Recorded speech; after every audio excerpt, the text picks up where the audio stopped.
Yeah.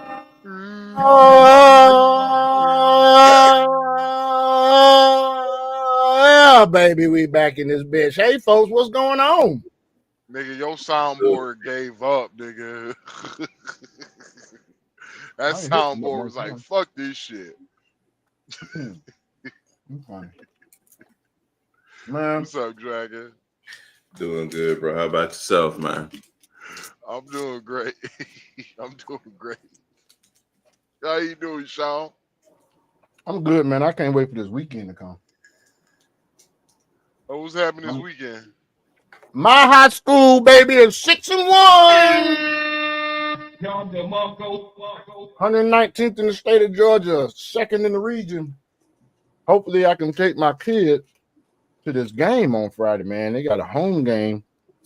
Reconnect with some of my high school friends. They seem to be the only ones that have a goddamn brain nowadays. Because them goddamn shiftless ass Negroes I went to damn HBCU with, them some bitches is brainwashed. Yeah, all right. Except for my inner circle. My inner circle has a brain. My inner circle, the people I keep close to me from my HBCU got a brain. The rest of them motherfuckers, fuck them. Fuck them. Yeah, it's like it's like the money they get. I'm like, wait 1 second. I had to test the motherfucker out one time because they was talking about all that, you know, they ain't getting that much money from us from taxes and all that shit. And so I was like, all right, cool. Can I borrow $100? I was like, let me borrow $100. They was like, no, you can't borrow $100. I was like, why? They was just like, well, because I don't know you. And then another, I'm like, I need $100. I'm like, so you have no problem giving the government $100 and they gonna spend it on bullshit, but you couldn't give it to your countryman who's gonna spend it on food? Fuck the Democrat. Logic escapes them, bro. Yeah,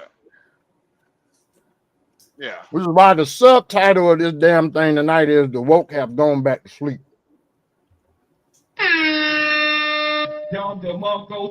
But of course, Democrats only for themselves. Part two. So, real quick, have y'all seen what's been going on with the shutdown?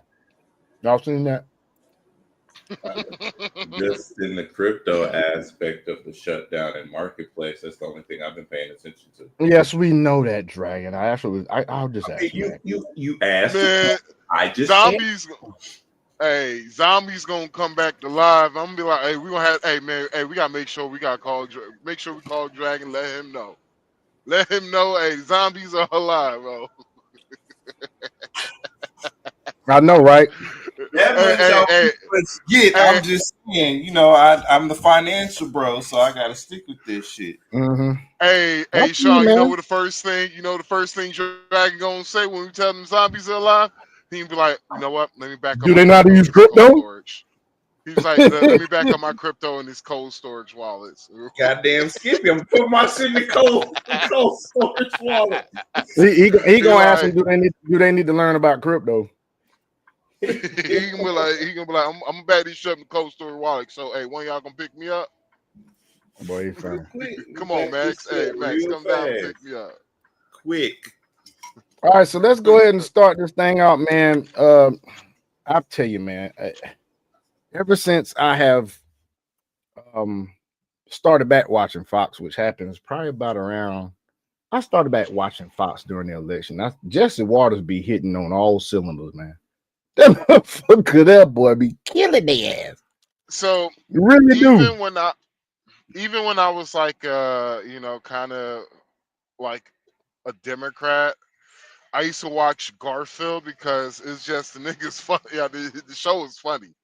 And so, and he used to Mm-hmm. have dudes that I listened to like God damn, I haven't listened to him. Man, what was his name? Is Hotep. I don't know Hotep who that is. Jesus. I don't know who that is. You don't know who Hotep Jesus is? No, man. Is he like Conscious Lee? Because Conscious Lee is he's a Yeah. fucking Democrat plant, bro. So he's Conscious is a basically Democrat man. he's kind of like I won't even call him a Republican. I won't even call him a Republican. Like it's like it's like he's a free thinking black man, basically. Free thinking Okay. black man. I basically how I'm gonna describe it. Nothing And wrong with that. so they used to I'm have happy to him see that. on there, and it was funny on national television. They He had was Hotel Jesus like, on national television. huh? They had Hotel Jesus on national television. Yeah, I mean on network, well, on Fox. They had him on Mm-hmm. Garfield one time. And on TV, this motherfucker literally said, he was like, yeah, clouds are racist. He was like, the other day I went outside, called me a nigga. No, they That's was making funny. fun of the woke. They was making fun of the wokies and shit. Of And so, course. damn, you should take listen to Hotep Jesus, man. You probably might like his ass. Oh, I will. I will. But let's check out what Jesse's talking about. Once again, folks, the Democrats are for themselves, and also something that you will find out's going on right now. It's going towards the Supreme Court that the Voting Rights Act that put in it, and it's only a section of it. So once again, folks, I'm calling it out. I'm predicting black folks are gonna goddamn crash out because they do not read. It is statistically backed that black folks, the majority of us, do not read. So because we do not read and we lazy as fuck for the most part, and just listen to shit and take all this goddamn lies, but don't want proof for the goddamn. We want proof for the damn truth, but don't want proof for the lie. So we'll sit there and listen to shit and just go with it. So you already know the Democrats and the legacy media that is left leaning is going to wrap this as they're taking away our Voting Rights Act, which is not what's happening. What they're doing is that they figured out that the Voting Rights Act, which at the time it needed to be, had redrawn districts so that there will be some black prominent districts. That's why you look at a state and that shit don't make no sense. You'll see like Louisiana, that shit goes all the way through the state, through the middle is black, and then you have like the red on the outside. If you look at Georgia was always gonna vote in Atlanta Democrat for the most part because black folks stupid as shit. And you're gonna see South Georgia, East Georgia, West Georgia in the rural areas are gonna vote mostly Republican. It's not gonna change anything when it comes to voters. It's just gonna change when it comes to representation in damn Congress, which you guys know, population determines how many congressmen, congresswomen you have, which is why you seen the Democrats when Joe Biden was in office letting in 20 million, probably was 25 million illegals in the damn country and gave them fucking shit that they gave us black folks back in the 70s, LBJ and all that shit with welfare system. They gave us black folks incentive to vote Democrat, which is what they were doing with illegals. They were basically replacing us for votes because for some reason, some of us black folks, 15% black men, 7% black women are not voting Democrat no more. And matter of fact, it's probably higher by now because they said there was a 4 million vote registration swing towards Republicans now because of the bullshit they've been doing and black folks fucking waking up to it. So they're going to redraw all the districts, and come to find out, since the Voting Rights Act, it has been unfairly shifted to the Democratic side of the party, which once again is the Democrat. There were some Democrats that started the KKK. There were some Democrats that wanted slavery. That's where KKK and slavery came from, Democratic Party. But we want to vote for them. So, Well, go ahead. If you don't mind me, have you? Damn it! Fuck! I forgot what I was about to say. God, fuck me. All right, man. I'll continue. Just think about what you were saying. So basically, folks, it's gonna be a Supreme Court ruling if this thing goes through, where they're gonna have to redraw all the fucking districts so it is fair. I remember now. So it is not racially biased, because having it racially biased is, in fact, racism. So there's Sean, racism in the Voting Rights Act. Have you seen some of the video footage that's been coming out of Memphis and Yeah, you want to out of look at it? Memphis? You want to look at it? I can find it. The Have you? black folks is happy as ha- hell down there. They happy as hell down there. We can look at it. Talking about, man, cheering outside playing. Oh I yeah, don't yeah, hear yeah. no gunfire. I'm trying to think. I Did I walked to the share that? store the other day. I'm about Did to walk to the store right now. I think I shared that, dude. It's a black guy. That's folks. What he's talking about? There's a black guy on the internet who has gone viral because he basically said that Memphis is safe as shit now. Like these jokers got kids playing in the street. You got daggum ain't no gunshots at night. People actually feel fucking safe. Yes. Bruh, nigga, one of my truck driver buddies, he hit me up and he was just like, bruh, I ran out of time in Memphis. And I was like, shit, where you staying at? He was like, I'm at the Blue. He was like, I was like, what? He was like, yeah. And I was like, shit. I was like, be safe. He was like, bruh, I'm about to walk to the store, bruh. I'm like, yo, this is a white dude too. I was like, tell me how it goes. I was like, be safe. He called me back. He called me back. He was like, yeah, man. He was like, yo, it's safe over here. I was like, get the fuck out of here. I was like, dude, I don't even walk. I was like, dude, and I know exactly where he's at. I'm like, dog, I only walked to that store one time. Dude. One time. And the time I walked to the store, I was drunk than a motherfucker. And Dude. to all my truck driver buddies, they know exactly what I'm talking about because there's literally there's a gas station a block and a half away. In order to walk through that block, you gotta walk through suspicious looking gentlemen, fucking Notice he ain't mentioned race. He said suspicious gentlemen. Prostitutes, fucking crackheads, and all that shit. And he was like, bruh, white brother too. He was like, Wow. yeah, I walked from the Blue all the way to the store, bro. He was like, dog, ain't nobody on the strip, bro. He was like, what the fuck? Them And I'm motherfuckers like, ain't stupid. yeah, They he was ain't like, stupid, nobody on dog. the strip, none of that shit. And I'm like, yo, that is crazy because, dog, like, the only reason why I walked there because I was going through shit that day. I was going through shit. And I was like, I need another drink, goddamn it. Hey, you And I know was on my what? 34. You know what, man? When I see Make America Great Again, you know, most closed-minded, asleep, fucking plantation Negroes, when they hear Make America Great Again, they think about Jim Crow area when we was fucking really had issues. To me, I don't think about that. I think about the early 90s. I think about the And the 90s late too. 80s. Early 90s, late 80s. When you can be outside, play, you can have goddamn fun. I had fun in the 80s. I had fun in the 90s. America was off the chain in them 2 decades, man.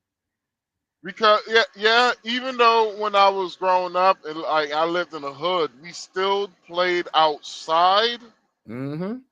But it got to a point to where crime got so bad that you had to stay inside. And even inside, the crime will eventually the crime wound up inside of your home because either a stray bullet goes through the window or something, goes through the wall. Yep. Or somebody trying to break and enter in your home. Right. And so it's like when it was like, yeah, make America great again. And you see, you know, like you could bring up the 90s or hell, you could bring up back in the day for black folks when before segregation, before integration. Before segregation. You want to hear something? Most black folks worked for other black folks at that time. Yep. We had banks, we had loan companies. Look at the marriage rate back in the days for black folks. It was up in the damn, what was it, 50s, 60s? No, it was in the 80s. What, you talking about marriage rates? For black folks. Well, marriage rates for the black community, the highest numbers I have seen so far, the marriage rates were in the 90s. Back in the early, that's like back in the early 1930s and shit. Yeah, 30s. And so you gotta think about it. Madam C.J. Walker. She became a millionaire off black people. White folks weren't buying her products. Yeah, but black Madam folks, C.J. Walker.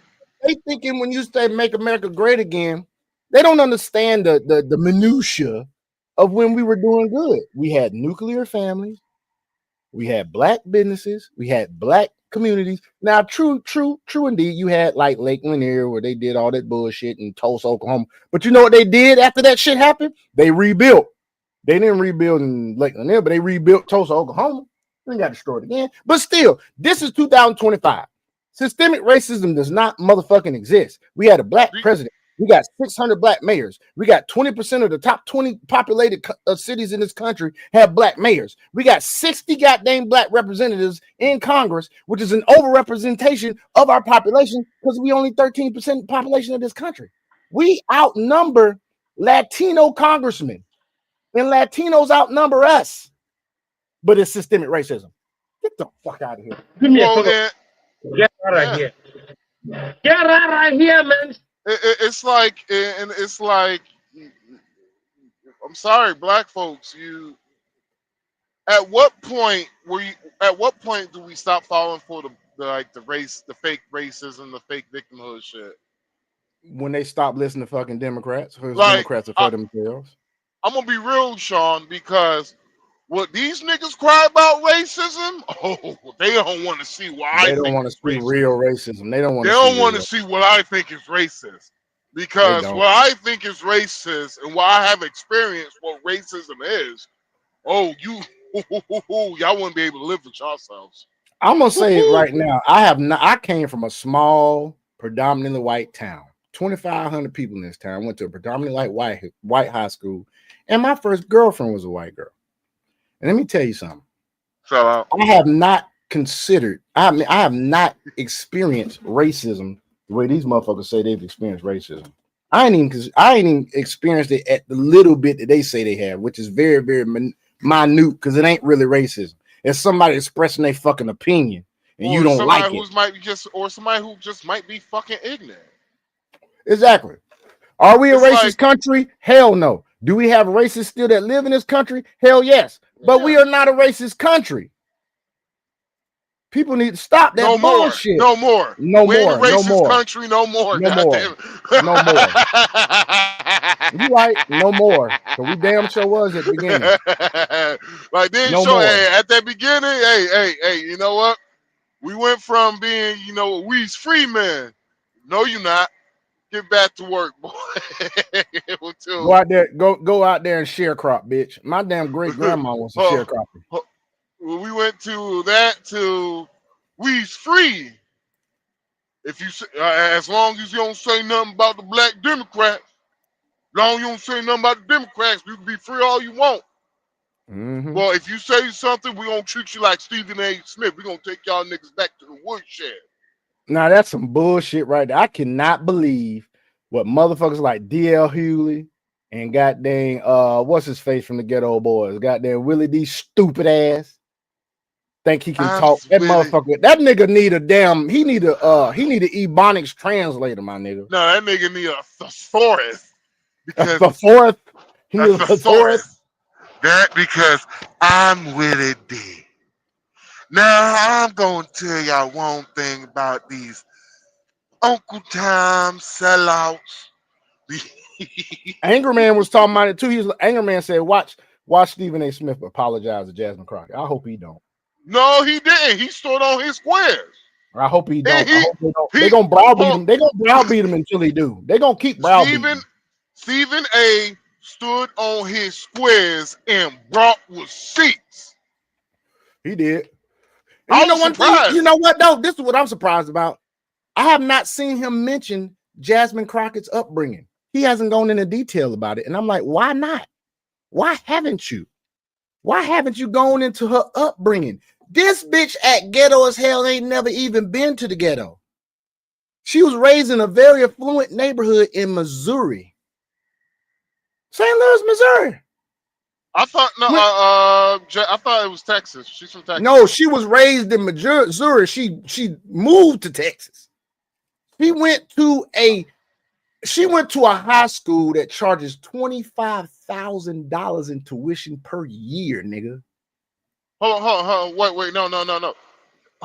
No. She's from Texas, right? No, Now listen to she was this. raised in Missouri, dude.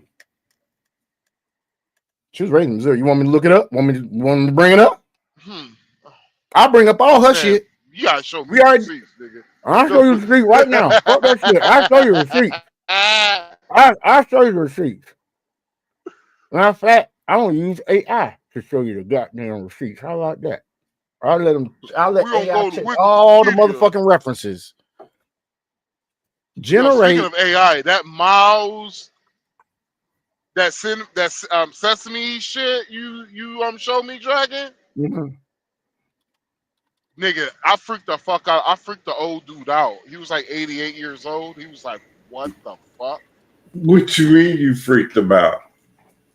Because he was like, dude, it's like I'm talking to an actual real person. Yeah, that's how it is with Gemini. I do that shit with Gemini too. No, that Sesame shit is on some other shit, dude. Yeah, I've had some nice in-depth conversation with that thing. I've broken, dude.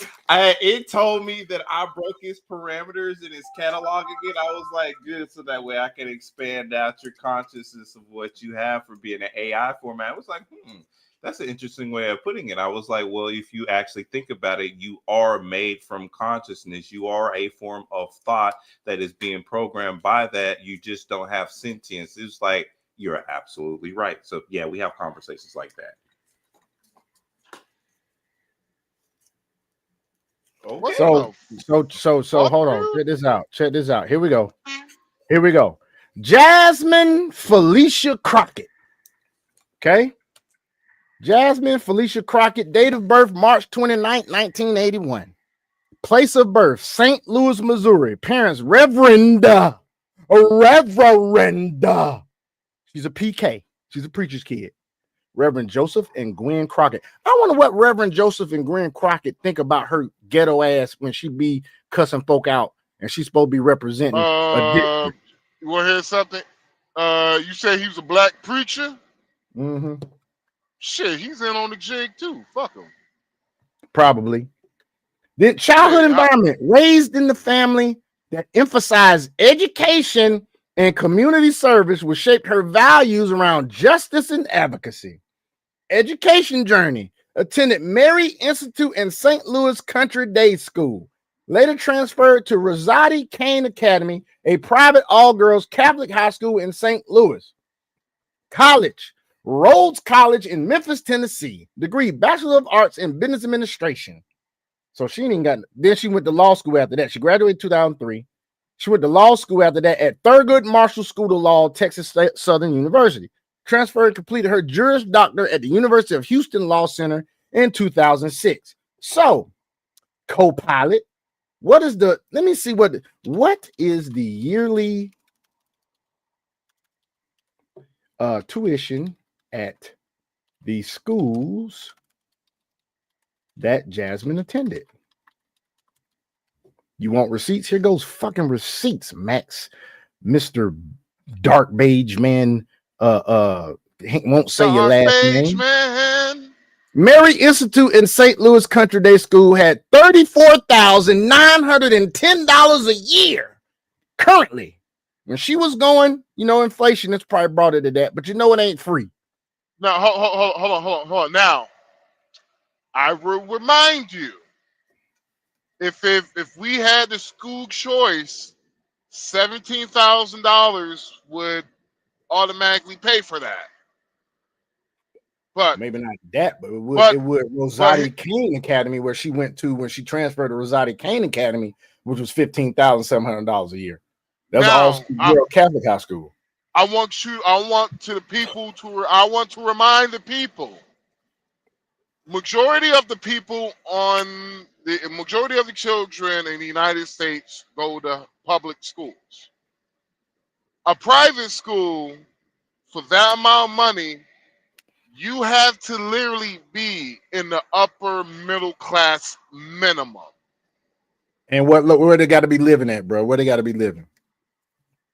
You most likely you're living in the upper middle class neighborhood. Which she does. I mean, there's actually YouTube videos that actually cover where she lives. For the folks in the South and the Sun Belts outside of Florida, that is like she lives in a $200,000 to $300,000 neighborhood.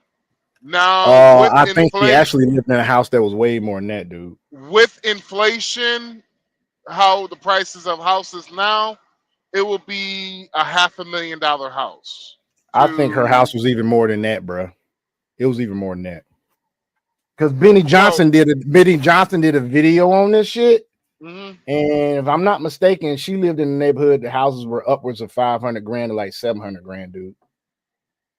Like, yeah, you talking about today's pricing points. Back then, I'm talking about no. I'm talking about back then. That's what they was. So it might be more now. Shit. If you talking about back then, basically, she lived in a $1 million neighborhood. $1 million neighborhood. Damn. Back then, they didn't want me. Now I'm hot. They all on me. So her college, she went to Rose College, which is $58,000 a year, $272,000 a year. Then she paid $36,000 a year as a Texas resident because she moved to Texas. Or she may have had to be charged as a non-resident. If she's a Texas resident, it's $36,722 a year when she went to law school, and it's $58,854 a year if she's a non-resident. So y'all see this bullshit? She talking all this shit, talking all ghetto, using all these ebonics and shit. Her parents ain't pay for that shit. They paid for her to act like she's supposed to act, which is how she grew up in an affluent neighborhood as a preacher's daughter. And look how she acting. Well, and that's the reason why I said they part of the hustle too. Because check this out. How about if she would have went like, you know what? Hey, Dad, you know what? There's a way I can make the family more money and upwards to millions of dollars, Dad. You just gotta play along. Dad gonna cooking shit. Properties. Her supposed net worth is $9 million right now. When the biopic comes out, her dad gonna be cooking chitlins in the kitchen. Fuck out of here. And what's crazy part of it too. And what's crazy is what's really crazy is, dog. Damn, I forgot what I was finna say. What's really crazy is that she puts on like her ass grew up hard. I bet you ain't ever heard of what hard is. Let me tell you like this, folks. When I was married a few years back, we live in a golf course community. The house cost us $400,000. It's valued at $600,000 something now. So we could say approximately probably in the same kind of neighborhood she grew up, just a little bit lower, but still upper middle class. Dude, my kids ain't growing up ghetto right now. If my kids started being ghetto, man, I would throw them through a wall. I don't condone child abuse though. So here she is, embarrassing her fucking family. Her dad's got to be in on it, bro. She don't like herself. This chick got cumbrellas, a fucking frontal that don't ever change, and raptor claws. And she treats her staff like shit. So that lets you know how she grew up. She grew up fucking just probably was the only child. Matter of fact, she was the only child. Spoiled as fuck. That's why I don't like only childs, man. I don't like only children. They get on my fucking nerves. It's called the only child syndrome. Fuck you too. You don't have it, Dragon. I'm just saying how you said it like that. I'm like, well, damn. Let me take my bad. My bad. I don't like some of you only children. Dragon like more. Let me take my ass. My bad. My bad. You have every right. You have every right to be offended, Dragon. I apologize. See, that's called accountability, people. See how I was accountable for what I said, and I apologize to the man. Fuck it, nigga. I've been kicked out of nicest places anyway, nigga. Right. Let me take my ass the fuck on somewhere then. Shit. Hey, Nah. but we'll come back to that. Let's go Get to your light-skinned ass out of what here. Max was mentioning earlier about Memphis and how these people are in Memphis now. That Trump, our great president, will go down as the greatest president of all time. And if you did not know, because you're probably looking at CNN and MSNBC, he has brought the hostages home. And he said phase 2 is about to start now because the motherfucker Hamas will not let go of the dead bodies that they have. He said phase 2 starts now. I don't know what the hell he's finna do. Hold on. What? They haven't returned the hostages? They haven't returned the dead ones. They returned the live ones. They did not return the dead ones. I bet He you want the bodies back to the families so they can bury them properly. They probably don't have no bodies. You think they burn them, cut them up or something? Yeah, they probably they better hope for their sake they didn't. They better hope for their sake they didn't. Yeah, Trump, he would be like, "Oh, you don't got no bodies? Okay. Oh, hey. SEAL Team 6, Marines, Army Rangers. Fuck that. Hey, Trump gonna be like, "What's the biggest bomb we could drop on all these motherfuckers without?" Problem is, man, you can't drop a bomb because Hamas is a fucking terrorist group. They are not the Palestinians. You can't really drop a bomb. We're gonna tell you got to go and hunt the bitches evacuate. down. We're gonna tell the Palestinians it's time to evacuate. We'll rebuild your country. We about to redecorate this bitch. We about to redecorate the whole West Bank. Because they probably in the West Bank. No, they in Gaza. Did you know that they're executing? Look, this is what's stupid about the left. The left, y'all stupid as fuck. Y'all woke stupid as fuck. Y'all was out there protesting, talking about free Palestine and Palestine, this, and this. The motherfucker Hamas is executing Palestinians as get back for what they did during this whole situation. They ain't executing Jews. They executing Palestinians now. Come on, yes, Hamas, it started. Really? Yes, it started the day after the fucking peace. The hostages got put back. They started executing Palestinians in the street. In the fucking street, dude. Get the fuck out of here. I'm not lying, dog. After we do this, we'll look it up. We'll show you. We'll go up to it. But let's do this first. They got the Rango. Ooh, they got dog out. Ooh. Look at those. Dogs looking for motherfuckers.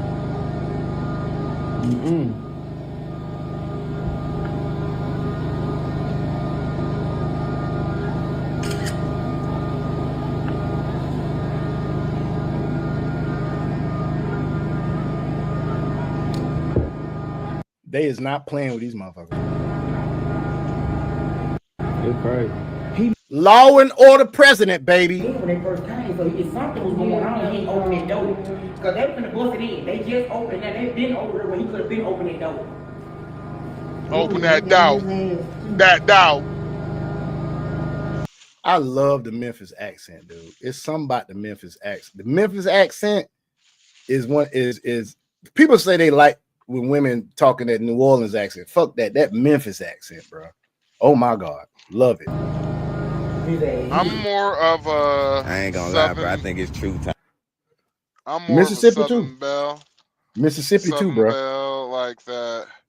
Not Mississippi Cute, or Alabama. Countries. Oh, that's Mississippi. That's Mississippi. Ooh. All day. Nah, that's Mississippi and Alabama. About? You're a city slicker. And South Georgia. South Georgia women. South Georgia women, Memphis, Alabama, and Mississippi. I hate Tennessee. Hey, to all my Tennesseans, no offense, but I hate y'all country Tennessean women, bro. Y'all make shit sound dirty. Like not Nashville. Pull up your britches. I'm like, my britches. What the fuck is that? Not Nashville. I love that Nashville, Memphis. I'm talking about my favorite is Mississippi. That's my favorite. I'm talking about goddamn Mountain Hick, fucking. You from my Appalachia Mountain. Yeah, the Appalachian shit is crazy. The Appalachian shit is crazy. We'll do that one day. We'll do that one day. We'll look at the Southern accent. They got videos on that shit. Hey, I'd be like, bitch, you thought you were trying to sound sexy, huh? What you stupid? I was against pretty much everything that was coming towards Memphis. I was Shut your against the moist National ass Guard, up, all nigga. these different police units, all this military, all this shit. I was against all this shit coming to the end, right? Oh no, he changed his mind. He changed his mind. I hate these damn turban wearing ass motherfuckers. What? Especially when I was the one learning shit about me. I don't like them turban that, like, why black folk wearing turbans? Black folks they talk all the time about people culture appropriating us and taking some of our shit. Black folk would take other folks' shit too. When black folk wear turbans, nigga. Because some of them are associated with Islam, bro. Well, still. Durka. I don't like that shit. That's my personal opinion. I don't like that shit. Memphis and how the crime has been down 25%. Hey, be careful. It has like hella years. Careful, Sean. Like your racism showing. I ain't racist. I'm black. Remember, I can't be racist. Been doing good. We just had the most. That's the bullshit they tell you on the Democrats. Tell you, you black, you can't be racist. Hey, hold on. I had somebody. I kid you not. I had somebody who fucking their reach was so strong. I was like, all right. They told me, no, brothers like you are racist because the genes that you thought it was your dad's. No, you have the racist gene. So you had the racist. I was like, get the fuck out of here. These niggas will try to stretch anything. Yes, I had somebody told me I was the racist sperm. Yeah, man. Can't make this shit up. Peaceful summer in a long little time. Just for these folks to still come with this shit. I was against this shit, bro. And then I seen the numbers after the first week of rounding up niggas. These folks done got... Exactly. Rounding up niggas. Not black folk, niggas. I'm racist against niggas. I can't stand niggers. I got some of my homeboys that's niggas, but I hate niggers. Plain and simple. 16 murderers. YouTube, he is black. He's black, YouTube, so black. We can say it. Hey, I'm up. I'm cammed up. Zoom in on that nigga. Zoom in on yourself, bro. Black people. I know there's a lot of Memphis folks talking about all the niggas gone now. I'm Afro-Latino. You know, all the good, hard-working people. That don't help our case, nigga, with YouTube. Hey, I have African blood. I am of the Mende tribe on my mom's side, and I am of the Kota, Sogo, and TK tribe of Gabon on my dad's side. You two don't give a shit about that. They're gonna be like, you dark or not, boy.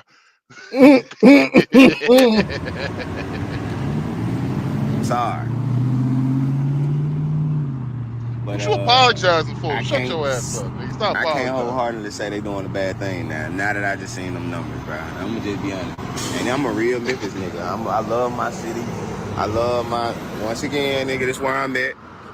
As I wait on the motherfucking bus, I'm in the heart of this shit. I love this shit. Yeah, he in Hollywood. But that's North Memphis.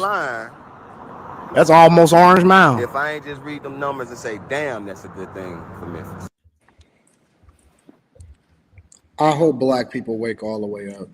I genuinely hope black people wake all the way up and just come on over to the good side. It's peaceful. You know what gets me, man? You look at the semantics of grammar. People say they woke. Bitch, you do realize woke is past tense, right? I woke up this morning. If you in the afternoon, you see you woke up this morning, it means you woke in the morning time, which is past now because you in the afternoon. No, if you woke, bitch, your ass went back to sleep. I'm awake. That is present tense. I'm awake, which means I'm not going back to sleep. Over here. It's nicer over here. It's money over here. It's no crime over here. It's no regulation. It's better environments. They fixing y'all cities. And I know what it's like because, you know, I come from the same environment that a lot of other people come from, and so I'm familiar with what happens out here in these streets. And the fact of the matter is that they are doing a good thing when it comes to stopping crime. I've never seen people in my life ever protest against stopping crime in a city. Anything and everything that could be deployed to make sure that people are safer inside of a community should be used. So I'm out of this, y'all. I ain't got no more commentary on this National Guard shit being here, the police, the over police. I ain't got shit to say to that, bro, because it's kind of hard for me to say they doing us wrong when they really getting convicted fucking murderers and fellas with guns off the street, bro. Hey, bro. Y'all just be easy, bro. Be easy. It's just me here, but the gates are open. I saw Oh, my smoke bad. this morning. We've got land to grow food. You got land to grow food, man. I'm always got to be the person to say it, and I don't want to be the person to say it. But Donald Trump has been president for 9 months. 9 months! And I'm seeing videos from Chicago, D.C., where people are like, yo, I feel safe. My kids feel safe. This is the best thing he ever did for us. So what was happening all these years that this shit, like literally, I've known D.C. and Virginia to have this type of shit going my whole life, and I'm in my 40s, okay, almost touching it. So what was really truly going on? If a motherfucker became president 9 months ago and cleared that shit out with just a flick of the pen, I'm just thinking, like, did y'all really ever care? Did y'all really ever care? Nope. Look at the flick of the pen. From an observation Look at the aspect, flick of the Flick of pen. the wrist, the This flick has of the been wrist, going on for flick of the wrist, decades. flick of the flick of Decades. the And this decades. y'all. motherfucker just sent the National Guard there. And it's all You know what's crazy? This man got hostages freed in fucking Gaza, and fucking Illinois is giving them more goddamn trouble than the fucking people in Gaza. Y'all ain't noticed that? Brandon Johnson, 6% approval rating ass Donald motherfucker. Trump hates.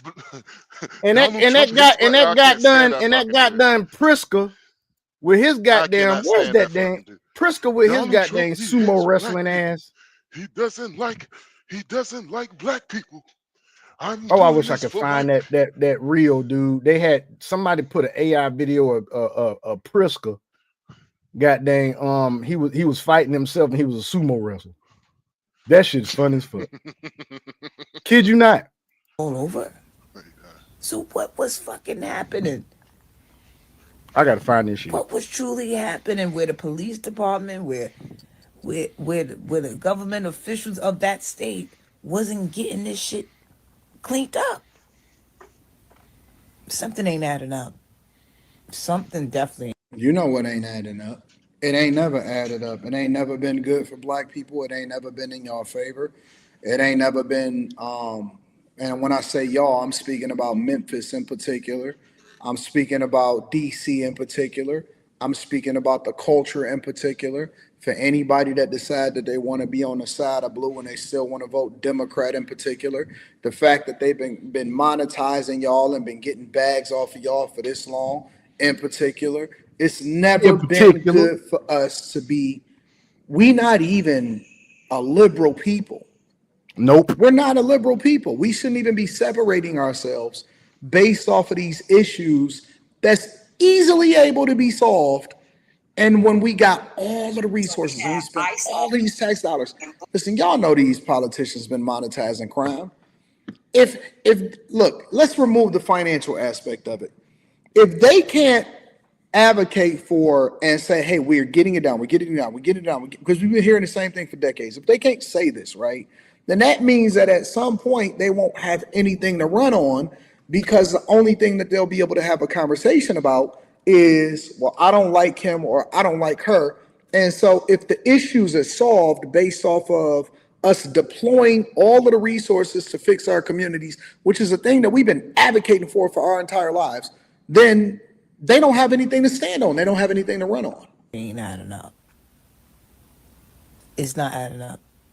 And we Hey gotta hold Max, I people found that accountable. shit you was talking about. We'll We play it gotta next. hold people accountable for the years that this shit has been going on. And it only took a flip of the pen, the flip of the fucking pen, For to years. get this shit back. Fix it, Jesus. All right, so since there's been a lot of talk on TikTok about the National Guard, let me give y'all my take now. Check this out. I'm a retired street nigga, right? I've been in the hood, I've been in the street. Hold on. A retired street nigga? Really? I ain't know you could retire from being a street nigga.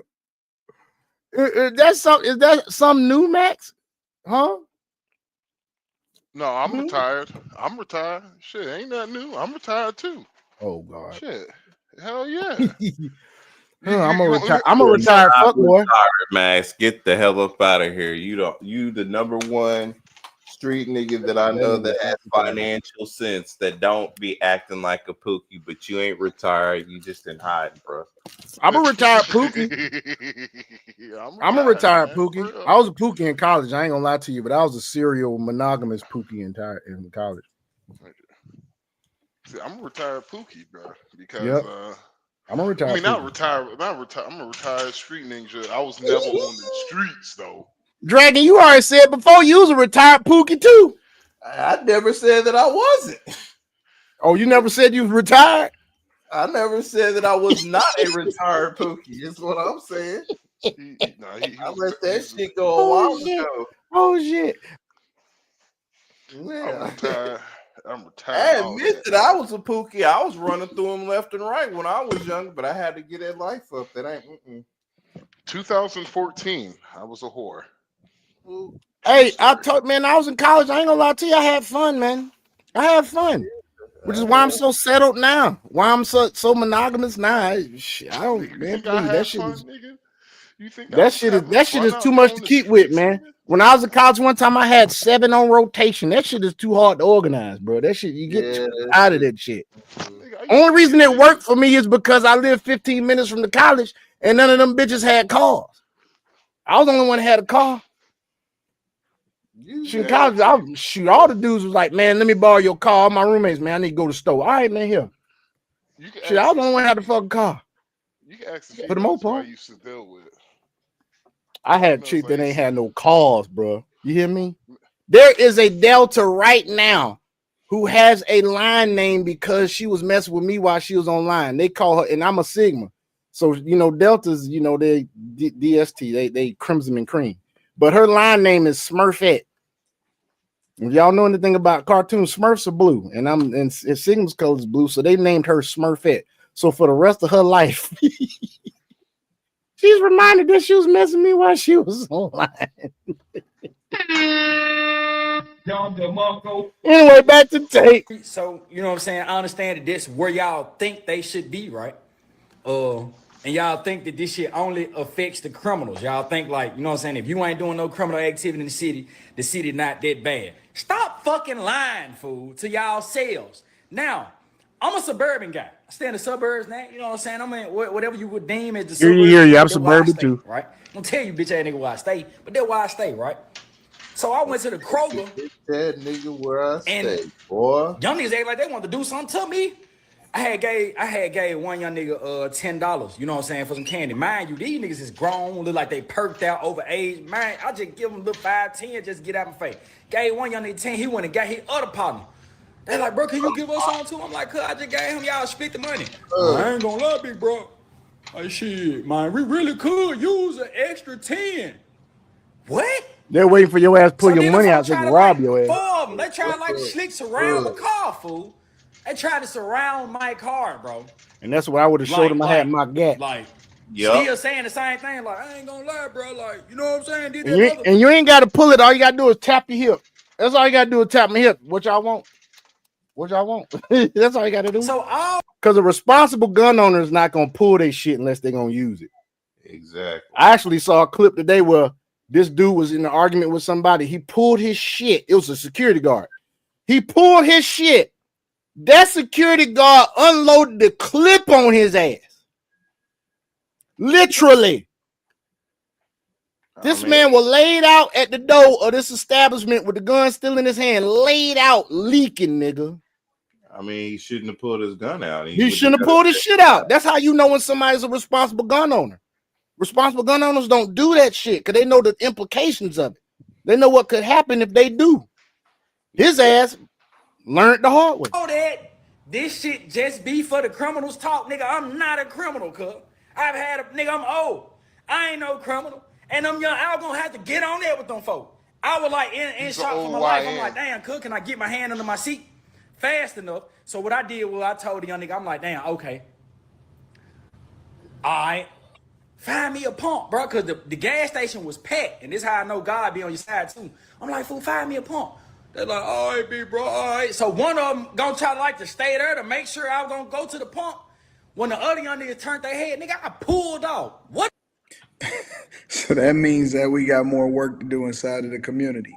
Make sure y'all tap it. All right, so let me show y'all. Scary ass pulled off. Show scary ass. Get your scary ass out of here. Yep. We got work. All right, so here we go. This is the excuse me, I talk my black in my mouth. This is the clip that Max was talking about earlier that he wanted us to find. Check this out. All jokes aside, Trump, I just want to let you know, man, I gotta stand with you. You son them people here and they cleaned up our motherfucking streets. I'm talking about they cleaned them good. I don't see a YN nowhere doing nothing. I don't hear no motherfucking gunshots. I don't hear no cars burning rubber. I don't hear none of this shit, Trump. I'm talking about y'all took 600 criminals off the street. Y'all got 191 guns off the streets. Y'all got 50,000 in narcotics off the streets. Man, if I... Y'all heard him right. 191 illegal weapons. And the left always like to damn talk about we need to have gun buyback and this. Do you really think as much money as these young niggas be getting in the streets out here that they are fucking desperate enough to sell their gun back to y'all so there'd be less guns on the street? No, all these gun regulations y'all doing are putting law-abiding gun owners in a fucking box is what you're doing. You need to let us have any guns we can get, and you just need to help out law enforcement. Ever said anything crazy about Trump? I remember this was about a couple of weeks back, and the topic of gun control, topic of gun control came up, and a girl, she was there. She wasn't, she was for gun control, but she kind of really wasn't because she kind of really didn't have the information on it. And I told her, right now, where I was located, I was in Chicago at the time delivering a load. I told her, I was like, ma'am, I could go 10 blocks away to a gun store to apply to get a gun. And I could go 4 blocks the other way to get me a gun. You know which way is gonna be quicker? It's gonna be me going to the left and going 4 miles down the street to the hood, and I could find me a burner. But I was like, if I go 5 blocks down the street the other way, it's gonna take me 5 to 10 days to get denied. Right. Now, if I need to do something, which way you think I'm gonna go? You're gonna go to the burner. So now I'm not how I feel about guns. I'm not like a libertarian. See, libertarians think, fuck, you graduated high school, congratulations, here's a gun. Oh, happy birthday. Oh man, congrats, here's a gun. That's how libertarians kind of act like. But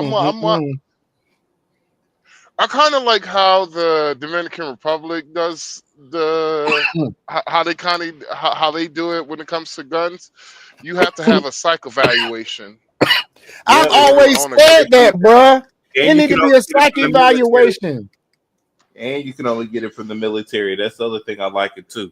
Yeah, I like the but fact that you got to have a psych evaluation. That needs to be part of the background. here's the problem with that is the problem with the psych evaluation is the reason why it doesn't work inside the United States is the fact that people have a problem putting greed and what's good for the culture aside. Because we're a capitalistic society. The greed is going to And always be there. so if we give the psychiatrist the power and all that, what happens to somebody who they don't like or who has a political difference than they do? Do you think they're going to get a gun? No. Well, Hell no. they're going to have to put like a, you know how in the government how we have checks and balances. It just have to be a check and balance on that shit. You had a psychologist do the psych eval, and that's all they do. All you do is do psych eval. Then you kick it to somebody else, like in gun regulation, that is not biased to any party. Boom. All you do is psych eval, nothing else. Yeah, but in order to do a psych eval, you got to get to know a person. Right. So they could possibly do like virtual evaluations, but make sure that they don't know the person. They don't know the person's race. You see, they don't know the but you person's see the problems party. of it. Of course, it has to be really thought about. It has to be really, really. It has to be really, really like. It has to be like a think tank come together and really come up with it. Well, let's just say let's just say you do that, right? And you don't know the play, and the person's just like, you know what? I can't stand being around niggas. I just can't stand to be around niggas, and I don't feel safe around these niggas where I live at. And she denies the person, finding out the dude was a brother who lives in the hood. But he gets denied because of the fact that's the reason why. You see, you kind of see how it could be hard too at the same time. Like it's like, and that's the reason why I'm like, you know what? Yeah, we're gonna have to stay by the fifth. We're gonna have to stay by the Second Amendment. The rights to bear arms should not be infringed. And so, but you could do this now. You could do this now. Part of the background check is if somebody has something like bipolar disorder. They have that already. Okay, so if they already have that, then shit. They already have that. If they already got all that, then really is our system is not it's not that our those are okay. It's like those are called those are called red flag laws. Okay, gotcha. So if they got that right, when you look at it, the part that needs to be fixed when it comes to gun ownership in America is enforcement. When it comes to keeping the guns, they have to do something about how the illegal guns are even being sold. So it seems like the fix would be all about law enforcement. No, most illegal guns are stolen. Yeah, once again, law enforcement. Yeah, most illegal guns are stolen, so law enforcement will help. But it's like we could go the red. It's never gonna be perfect. We could always go to red flag laws, but red flag laws is basically gun control on steroids. So, example, you're a divorced man. You have guns, right? Well, let's just say this is how red flag laws work. Your ex-wife could report you to the police, like, I don't feel safe that my ex-husband owned guns. He's a little bit unstable and all that shit. The police can come to your home, confiscate your guns until a evaluation happens. That is red flag laws. That's crazy. And so, yeah. Remember the time I told you she took one of my shit. Oh, shit. Remember the time I told y'all that my ex-wife held my gun hostage for me to sign a gun agreement so I could get it back. What? Yeah, she sure did. A gun agreement? She formulated some shit on word, man. A gun agreement because I accidentally was leaving my house in the rush to go to work, and I'd never chamber my guns in the house. So I was leaving my house to go to work. It just had the clip in it, and I left it in the damn in the seating area next to the kitchen when I was going out. So she found that shit. She's like, I'm glad I found it for the kids. Now she tripped out. I'm like, well, good, you found it for the kids. What's the problem? Put the shit up, I get it when I come back. No, she want to goddamn take shit hostage. Want me to write a goddamn, want me to goddamn sign a gun agreement. Good thing is her predictable ass always hide shit in the same fucking place. So I went and got my fucking gun back anyway. She hid some shit where I didn't know I knew where she hid the shit. She always hid her shit in the closet on the top shelf in a box. Like, bitch, you always put that shit in the same place whenever you want to hide shit. I'm not dumb. I'm a man. I think women do that. I think women do that regardless, because I had an ex who used to do that shit. Always hide it in the same fucking place because their mind always working and they'll forget shit easily. So they got the damn hide shit in place they'll remember. I'm like, why the fuck you hiding my blow from me? Who the fuck you think you are? I'm like, bitch, this is my blow. Let's get back to this shit. We got a lot to talk about tonight. But one thing I can say, I don't know what the hell MPD been around here doing.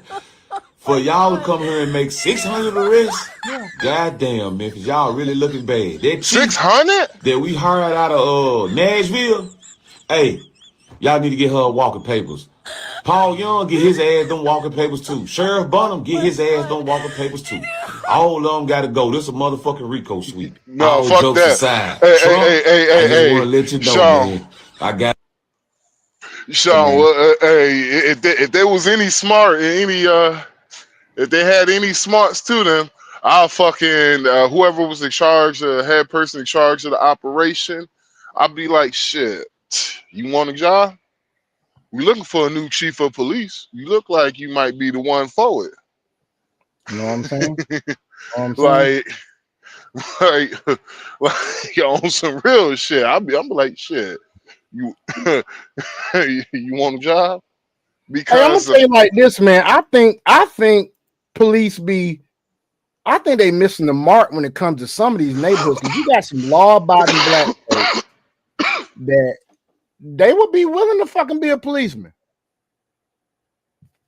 Offering here's I mean, really, what do you need to be a policeman? You got to have a fucking a GED or a fucking high school diploma. And you got to kind of have you can't have a suspicious background, and you got to also have good credit. Right. Well, not that good credit because I've had plenty of jobs and I ain't had that good credit. Still got the job. Good credit for a cop, for a police officer. You can't like 600s.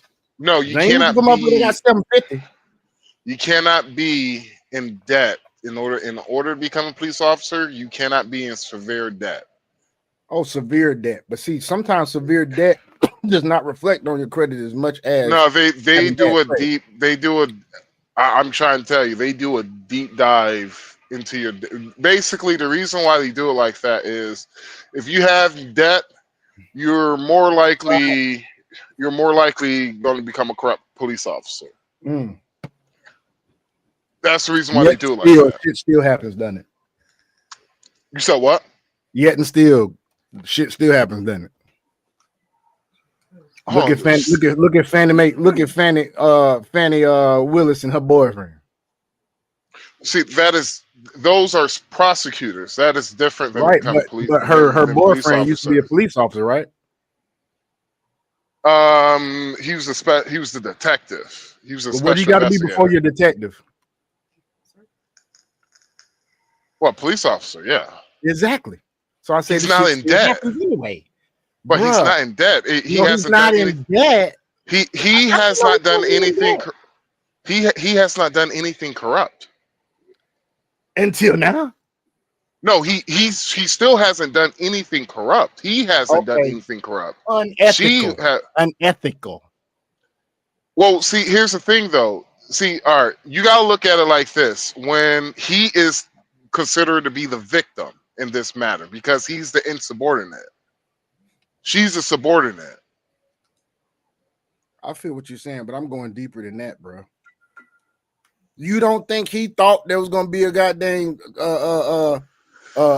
what you call it, conflict of interest fucking with her? Huh? They both in law enforcement? Yeah. He has thought of, well, there's no conflict of interest if there's paperwork filed. Like, example, when it comes to shit like that, there should have been a HR documentation be done. All right, let me ask you like this then, Max. Yeah. If you was a special investigator and Fonnie Willis was your fucking prosecutor, would you be fucking around with him? If I was a special investigator and if I was, no, I wouldn't because Why is that? I don't shit where I sleep. Because what? It's called being unethical, right? No, it's not really called it. You don't think all that's right, unethical? it's like this. It's like this. All right. Do they work for the same person? Do they work for the same entity? I'm trying to get you to understand. So let's say I like totally this. understand. So me and I'm Nathan Wade. I'm Nathan Hot Dog Wade. All right, and Fannie Willis was just like basically, yo, you kind of cute. I'm trying to, deal with you, yada yada yada. So we go out for a couple of drinks, right? Then it's starting to become serious. Then we have to start doing paperwork because we are prosecutors and we work for the government. So we need to go to HR and file out some paperwork, and everything's cool after that. And everything would be good, even if Donald Trump, Fannie is sleeping with Nathan Wade. But like, yeah, the government knows that. Here's the paperwork, right? And so it doesn't look like anything is super suspicious. You feel me? Even with the amount of money he was given, that would have looked major. That would have looked suspicious as a motherfucker, because they work together and you paying this motherfucker the highest amount of. This motherfucker's making more money than a governor right now, right? Now, because they didn't have paperwork on it, and he's getting a high salary and cash was exchanged and involved, it kind of looked like you gave your boyfriend a job and you're getting kickbacks from his job. Do you understand what I'm saying, Sean? Hey, I got you, man. We agree to disagree. Let's go to this Jesse Waters thing, man. Well, I'm just trying to see where do we disagree at? That's what I'm trying to figure out. My whole point was it's unethical regardless. You said you don't shit where you eat. To me, that's unethical regardless. There's a conflict of interest because she's working on the same case with her and he's fucking her at the same time. Now, unethical would be that he is giving her cash. That is unethical. That would be unethical. But him fucking his boss is unethical for her, but not for him. It's a double standard on that one. Because you gotta remember, she's just supporting it. Well, what happened? We come out. Nathan was just like, "Well, if I didn't have sex with her, she said she was going to fire me and blackball me from the blackball me from government, from ever being a special prosecutor." Like you said, now, bro. now we just spend it. Now we just spend all of this energy, kind of shaming the victim. Victim or not, bro. Like I said, we had to agree to disagree. Victim or not, bro. I mean, I understand what you're talking about with the debt and everything. You said that they'd be more liable to be corrupt. He wasn't in no fucking debt. His ass still ended up being corrupt. No, that's not. See, you thinking that being unethical and corrupt is two different things. Ethical, like, fuck. This is a long. Well, see.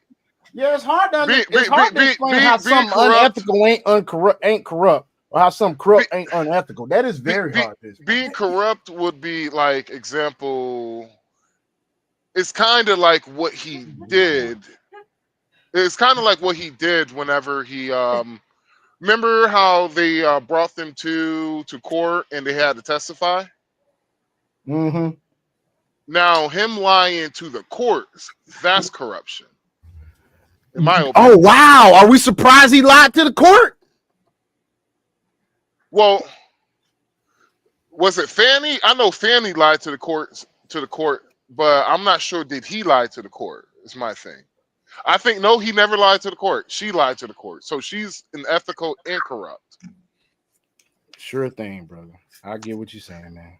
No, for me. I always wonder why the state of Georgia never brought her up for perjury, because she did lie under oath as a prosecutor. Maybe they missing some shit, man.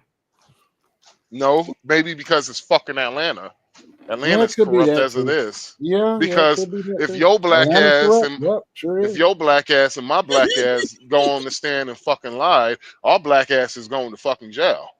Yeah. Hey, what's so funny, Dragon? Nothing. I'm just taking in the conversation and just listening. It's good shit. No, input, Dragon. Go ahead, dog. Before we move on to this Jesse That Water nigga had shit. them, that nigga had Talking them about these shroom dims are giggles. sinking. Nigga had them shroom giggles. That's what it was. I'm like I said, I'm just listening and vibing on my shrooms right now. I told I you knew it he was one had of it. these Yep, shroom you said giggles. it. You said it. There you go. There you go. He hit it right on the fucking head. Dragon over there lifted. I was like, Dragon over there I know hovering them over giggles. his body. He's having an out of body experience. He's hovering over his body, talking about, man, I should have goddamn flossed today. Getting the crystals out from the bottom of this grinder. So damn, there's a gray hair I'd never seen before. Let me pluck it right now while he ain't paying no attention to it. The fuck? Damn, man, them clothes fit good as hell on me, man. I've been working out and shit. Pause. Oh shit. That's what Dragon's out about his experience is right now. He's looking at himself on the podcast and he's like, damn, I need to set a goddamn headphones. I can't fucking. No, this nigga Dragon feel like what it feels like to bite in some orbit gum, nigga. Some chew some. Hey, Max, I just had a wonderful idea, Max. Max, I just had a wonderful idea, dog. What?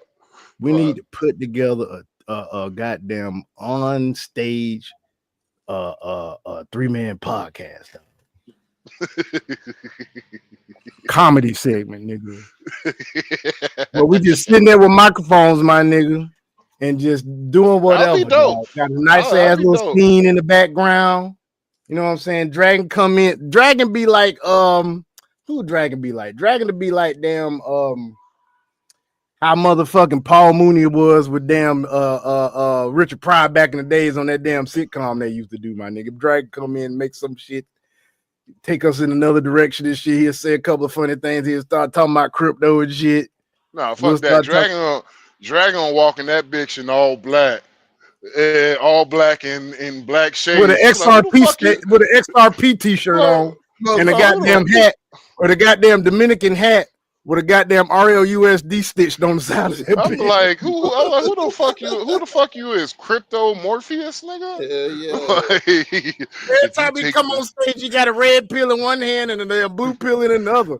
And the red pill got the red pill got a Bitcoin goddamn insignia on it. Hey, you giving me ideas? Thank you. I appreciate. You take the red pill, and that's not AI. But if I put that in the AI, what could we create? Ooh, shit! Got an idea. Got an idea for animated will forever be your ass podcast AI special.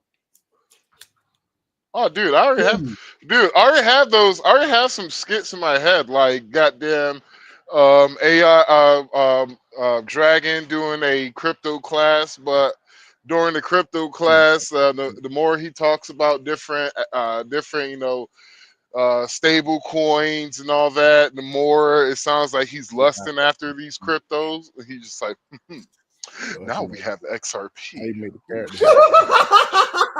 She's a dirty bitch. We have XRP now. So he gonna have AI. He gonna have AI sex robots with goddamn. He gonna have AI sex robots. No. It would be like t-shirts with different coin symbols on them. Like the Latina got an RLUSD t-shirt on. She found the motherfucker. She got an XRP t-shirt on. Then you got the damn black girl come through. She got a fucking Doge. She got a goddamn. The black girl come out there and she got a meme coin on her shit. She got a fucking Pepe. No, you see, I would make it just look like the symbols. It would be women. Shit. It would just be the symbols. It would make it. I would actually have the women in blue, like in green screen, and You know, they just saw all green and the XRPs represent. He's The just like, ooh. The Russian Babutska will have a nice Tron symbol on her T-shirt with a G-string on. Be like, if you. The Ooh, Slavic see? bitch, the Slavic bitch will have a nice. The He'd be Slavic like, bitch will have a nice. Shit. I don't know. The Slavic bitch have a goddamn Solana T-shirt on with some be goddamn like, he what? yoga pants that got No. motherfucking the Solana on the side of them bitches. Dragon would be like, ooh, look at you, Bitcoin. Yes, she is a bad bitch. Boy, y'all Puerto Rican, motherfuckers. Puerto Rican bitch, Puerto Rican bitch come through my nigga. She got the goddamn Hedera shirt on, my nigga, with some goddamn tight fitting yoga pants, my nigga, with Hedera written on her ass. That would do it. Yeah. That would do it. Have H bar. Had a fine, sexy, big titty, nice booty, red headed chick with a goddamn XLM symbol on her shit, but that shit's a fucking tube top. And she got the bottoms. We got some Daisy Dukes, my nigga, 4 more with XLM written on the damn booty. Yep. How you doing, boss? But then let's get back to this, folks. We'll go down this rabbit hole all day. Let's go. The best way to blow off steam after a long week, throw a party. Tonight, Trump's hosting a rager at the White House ballroom, not the big, beautiful ballroom that's still on the side burner. Trump's been in renovation mode. But look at this ballroom, folks. That's the fucking White House. I've been in goddamn hotel fucking pavilions that was bigger than that. No wonder he want to redo the fucking ballroom. He might put that. You know what he might do, Max? That I thought about. He's muted. Dragon. You know what I think he might do? What's that? Matt, I remember back in the day when Trump was liked by everybody. They did an MTV Cribs of this nigga's goddamn house. This nigga had a gold leaf ceiling, my nigga. Gold leaf, nigga. And he wasn't no billionaire back then. Damn. He was a multi-millionaire back then. He might put gold leaf on the ceiling of the fucking ballroom, dog. That'd be crunk. For real, seriously, dog. This motherfucker got style now. If you go back to them old YouTube videos, go look that shit up on YouTube, man. Trump touring his house. That motherfucker got style, man. Just look at what he got in Mar-a-Lago. Look at the fucking tour of Mar-a-Lago, my nigga. He didn't even have Mar-a-Lago back then. And he had gold leaf on the ceiling, nigga. And y'all didn't want this motherfucker to be president. Do y'all really? They always want to bring up shit about his 13 bankruptcies. Rich people been doing that for shit for days. You gonna get mad or you gonna learn how to do that shit? I mean, they must not understand how bankruptcy works, or else they would be bitching and complaining behind it. You get rid of all your debt. You eat 13, you set up a payment plan. Yep. 7, it totally erases all of it, but you can't make but a certain amount of money to get 7. And here's the other kicker. You can't even file a 7 bankruptcy if you make so much money. You know how I know? Because they told my ass the other day, you make too much fucking money to file Chapter 7. And the other thing about Trump, too, that they keep forgetting, he has assets. Those are the businesses. Those are the businesses he filed bankruptcy on, not his personal fucking income. He has assets in which that's where he draws his money from, and his other stuff are in trusts and other things like that. So remember when they was trying to come and get his money and they couldn't touch his money? It's because I had it in trust and shit. Exactly. And because it is in assets that they're not able to go ahead and touch. Hence, that's why I was even saying for us to have a distributed ledger LLC in regards to our cryptocurrencies. So just in case if, we wind up getting married or something else later on down the line, you can't touch shit. You can't touch it. I mean, folks, what y'all got to realize is the rich have been doing this shit. The rich get rich off debt. Y'all just don't know how to do the shit. Why don't you learn how to do the shit? Stop being fucking jealous. It's all lawful. Exactly. Now, there are some that do get caught, like goddamn Wesley Snipes. I mean, but if you do illegal shit in that manner, I mean, expect stuff. There's only certain things you can do for so long. You gotta stop, give it a rest, and then if you still feel privy to it, then work it then. But if you constantly doing all of that shit, yeah, your ass gonna get fucking caught. That's the problem. And they don't go, oh, I can still keep going. Nah, you might want to go on and give it a rest, especially that one time you get that nice little bit of an amount. Be like, you know what, this is my time to go ahead and give it a rest. Because I'm about to file bankruptcy myself, my nigga. Chapter 13. I don't give a fuck. I'll say that shit. We gonna see what happens. Yep. But yeah, he does everything all legally and by law, even in regards to the crypto platforms and other stuff that it has is all legal and by law, so they can get mad all they want. He can do all he wanted as president. He do it by law. When he was there the first time, he did not. Why do you think he didn't take a fucking income, nigga? Exactly. Yes, it's admirable to do that, but let's be real. I'm an independent thinker. I'm a conservative. I don't consider myself a Republican. I'm not MAGA, but I do agree with MAGA. I agree with Maha.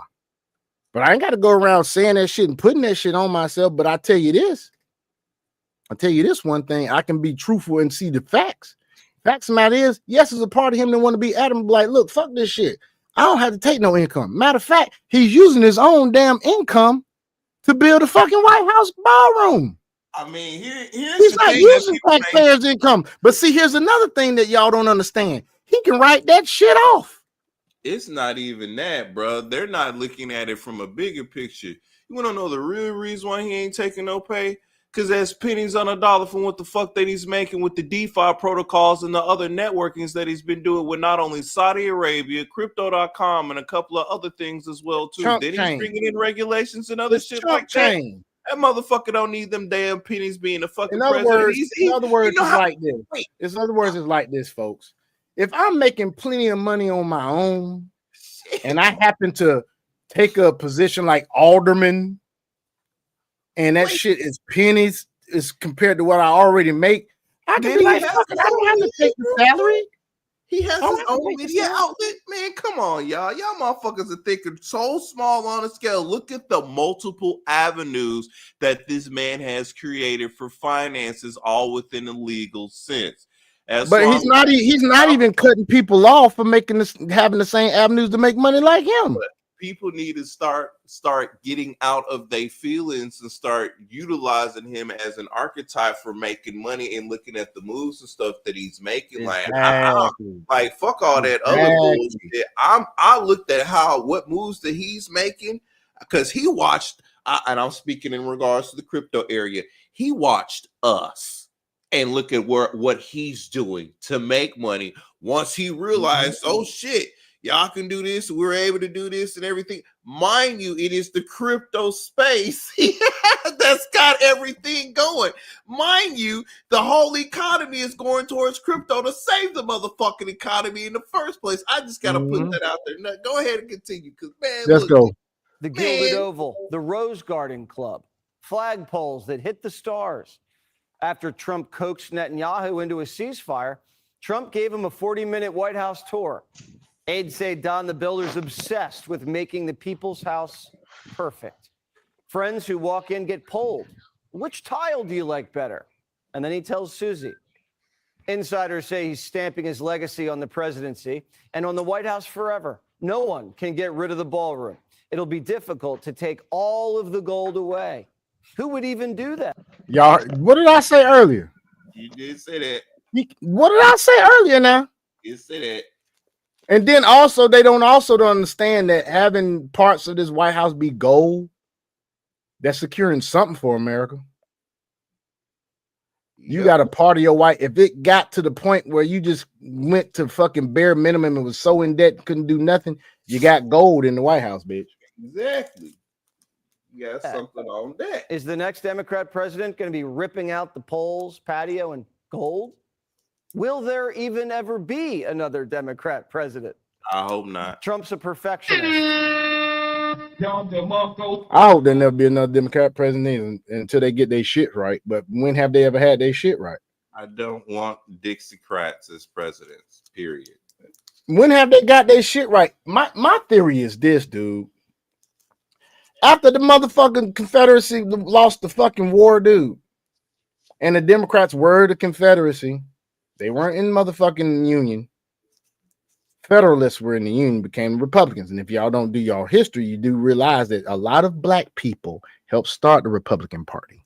I mean, Black Wall Street was Republican. Remember, we was making so much motherfucking money in our little area that we maxed out what the United States did, and they were all Republican. And who burned down Black Wall Street, dog? Now, so the thing, who the burned down crazy Black thing Wall is, Street? when you talk about Black Wall Street, right? The A Democrats. lot of people before that, a lot of people don't realize that during the time of the Great Depression, Black Wall Street, the lovely folks over there, they were doing international business deals. Yep. And so they were making stupid money, but they was also they were making international business deals through trade and labor, because remember, Russia was going through their what you would call it, the Industrial Revolution, and so a good amount of black folks from the Midwest did go to Russia to help Russia, to work in Russia, but they also wound up moving there. And so at that time, yeah, I could see how it was jealousy because of wealth, and how things started off like, okay, well, we're supposed to be the dominant race, but they are we're poor, but they ain't poor. So why ain't they poor like us? We should have more than them. And so I could talk about how you could probably find evidence how the government probably was involved during the tear down of Black Wall Street. I bet you there's probably information out there like that. Do it now? I bet you there's information out there. Now, hold on. I've been sitting here looking at shit while y'all was talking. Now, Black Wall Street, right? It was in the Greenwood district, which was led by Republican Mayor T.D. Evans. Now, what the Republican Party in that area did wrong at the time was he publicly blamed the violence on the so-called Negro uprising, and it was widely discredited by historians and survivors. But listen to this. He's the mayor, right? He proposed rezoning the Greenwood district for industrial use and relocating Tulsa's black population to the northeast part of the city. This plan was ultimately blocked by the legal challenges from black attorneys like Buck Colbert Franklin. So back then we had black attorneys. Yep. But here's the important thing to know. While Evans was the mayor, this is what AR says. It's checked different sources. It's important to note the local law enforcement and deputized white citizens were complicit in the violence, and state and federal authorities failed to intervene. The massacre was not a result of a single party's policy, but rather a border system of racial injustice and purity. However, I asked it, were some of the Tulsa local law enforcement and deputized white citizens linked to any hate organizations?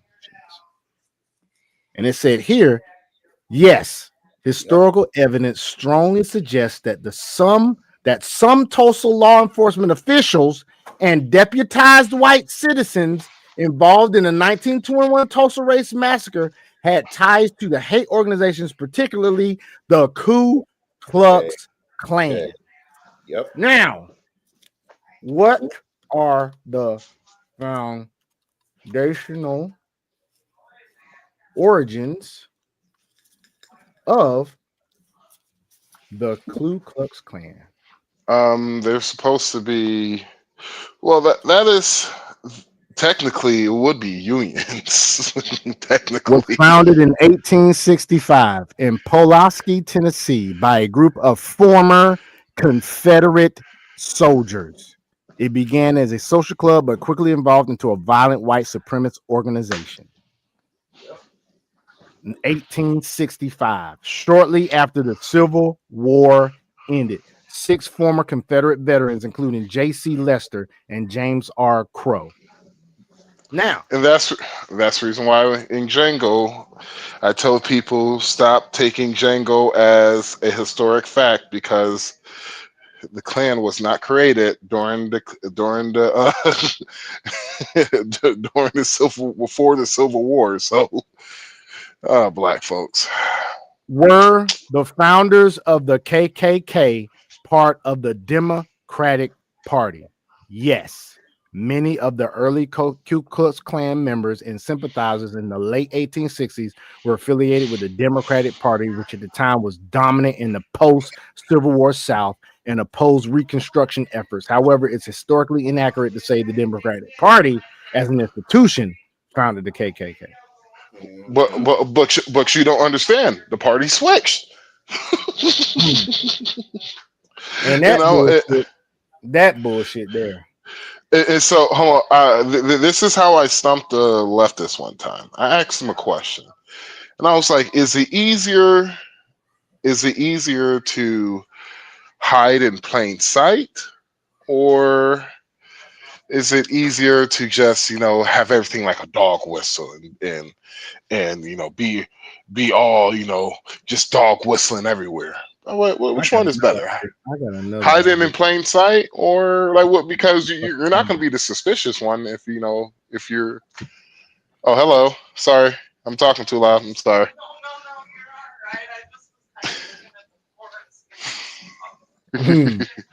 Hey, I could go out there and then go and get in some mud, and I can mess up the floor up for you if you want me to. That can. Hey, I'm here to help I'm here to help people out. That's just scary for me because if I don't get that tonight, I'll be back tomorrow. Man, what are you doing over there? I'm sorry. Yes, ma'am.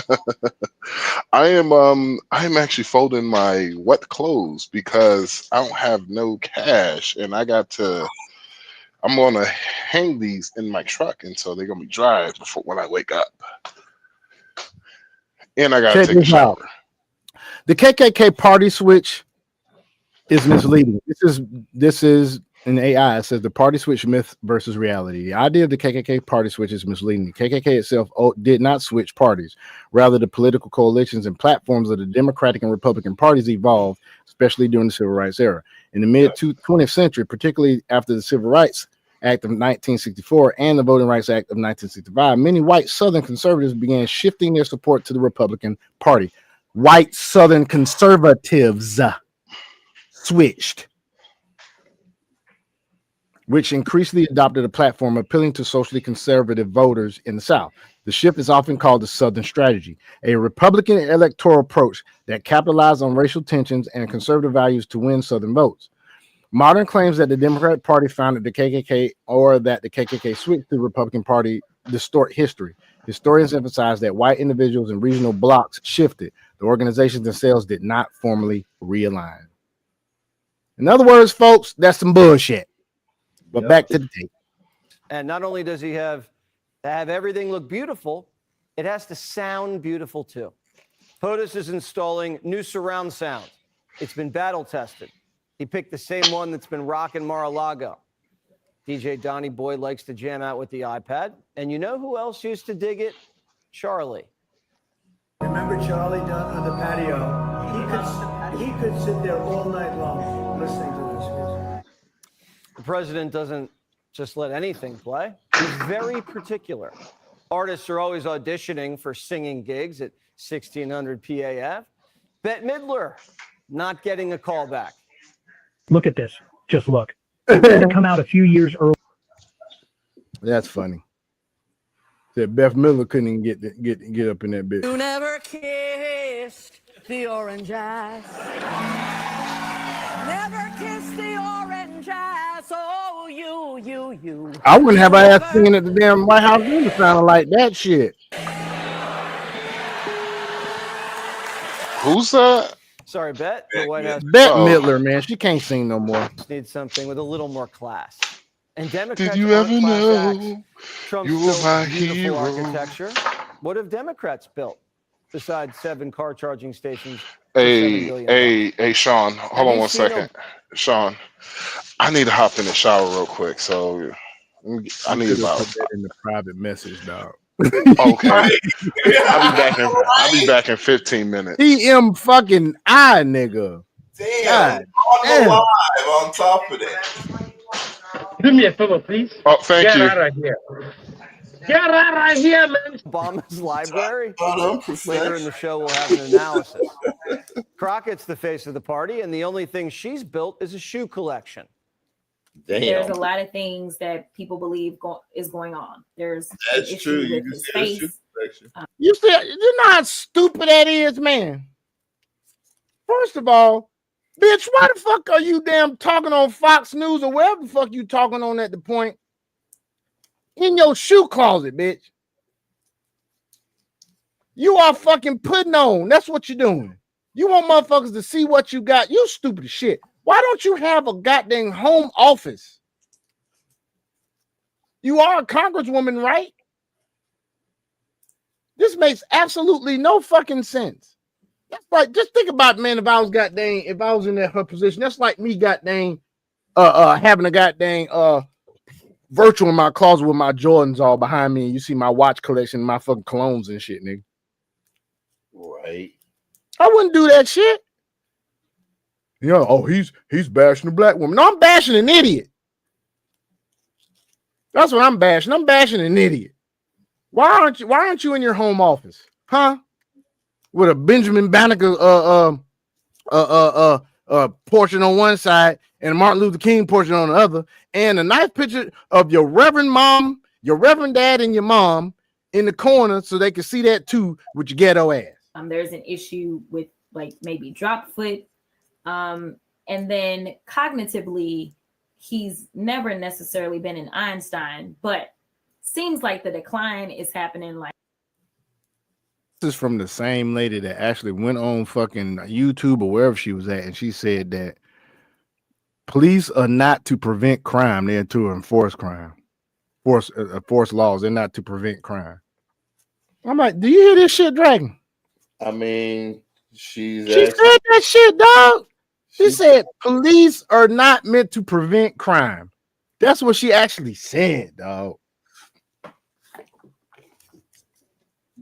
I couldn't believe it, dog. And she was a defense attorney before. I mean, she's telling the truth. That's the reason why they're called law enforcement. Yeah, but at the same time, laws are meant to prevent crime too. If you look at, like for instance, speed limit signs, does that prevent you from going over the speed limit? Doesn't it warn you? That's true. Exactly. I mean, police. I get what you're serving as security at an event is to prevent crime. And it's for serving and protecting, which is what they do. So I don't know the fuck you talking about. Like this, right? Like he's a madman, like he's crazy. Maybe Trump is a little crazy in love with America. And if Trump's mad, it's because they shot Charlie. It's not like he's Kathy Griffin crazy. Trump thinks he's a king. And, you know, he's not. He's barely a president. In fact, guess what? I'm going to say something that's going to get me in trouble. I don't think he won in a free and fair election. You heard me. I'm coming out and saying it myself. I don't care if that means I look crazy, because Elon Musk, I don't know if you remember, but he was giving out $1 million checks to people if they would vote for Trump. That's illegal. It's unconstitutional and illegal. So that was happening. And the fact that... Where was he giving a $1 million check? Y'all want to fact check her real quick? Yeah, let's please go ahead and fact check her ass. Let's go ahead and fact check her ass. Where my check? You give it out. I know this sounds so bad that I can be bought like that, but it's not like that. I'm just saying, like, if you giving out thousands, where my fucking check at? Shit. Was Elon Musk giving people money to vote for Donald Trump during the last election? No, Elon Musk did not directly pay people to vote for Donald Trump, but he did promote a controversial sweepstakes that offered $1 million daily to petition signers in swing states, which raised legal and ethical concerns. So he had a sweepstakes.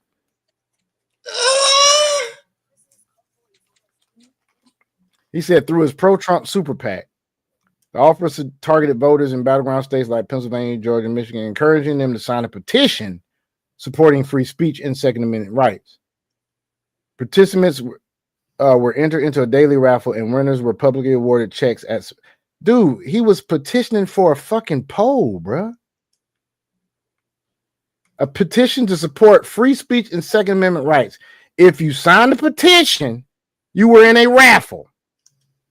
The raffle, which is not a guarantee you're gonna win something, so somebody would. No guarantee you're gonna do it just because you got them did the petition. They signed the petition, they didn't pay for shit. Right.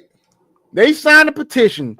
They went on the petition. You get a petition who entered into the daily raffle. Winners were publicly awarded checks at campaign-style events. All this was to get them to sign a petition supporting free speech and Second Amendment rights. That ain't what the fuck? I don't know, bro. It says here, fact check findings. Independent fact checkers clarified that Musk did not pay people after voting for Trump. Instead, the payments were tied to signing a petition and participating in a promotional campaign. While ethically questionable, didn't say ethically wrong, so it's questionable. This distinction matters legally. It was a voter mobilization tactic, not a direct exchange of cash for votes. That's it. That's it. Registration. That's it. That's it.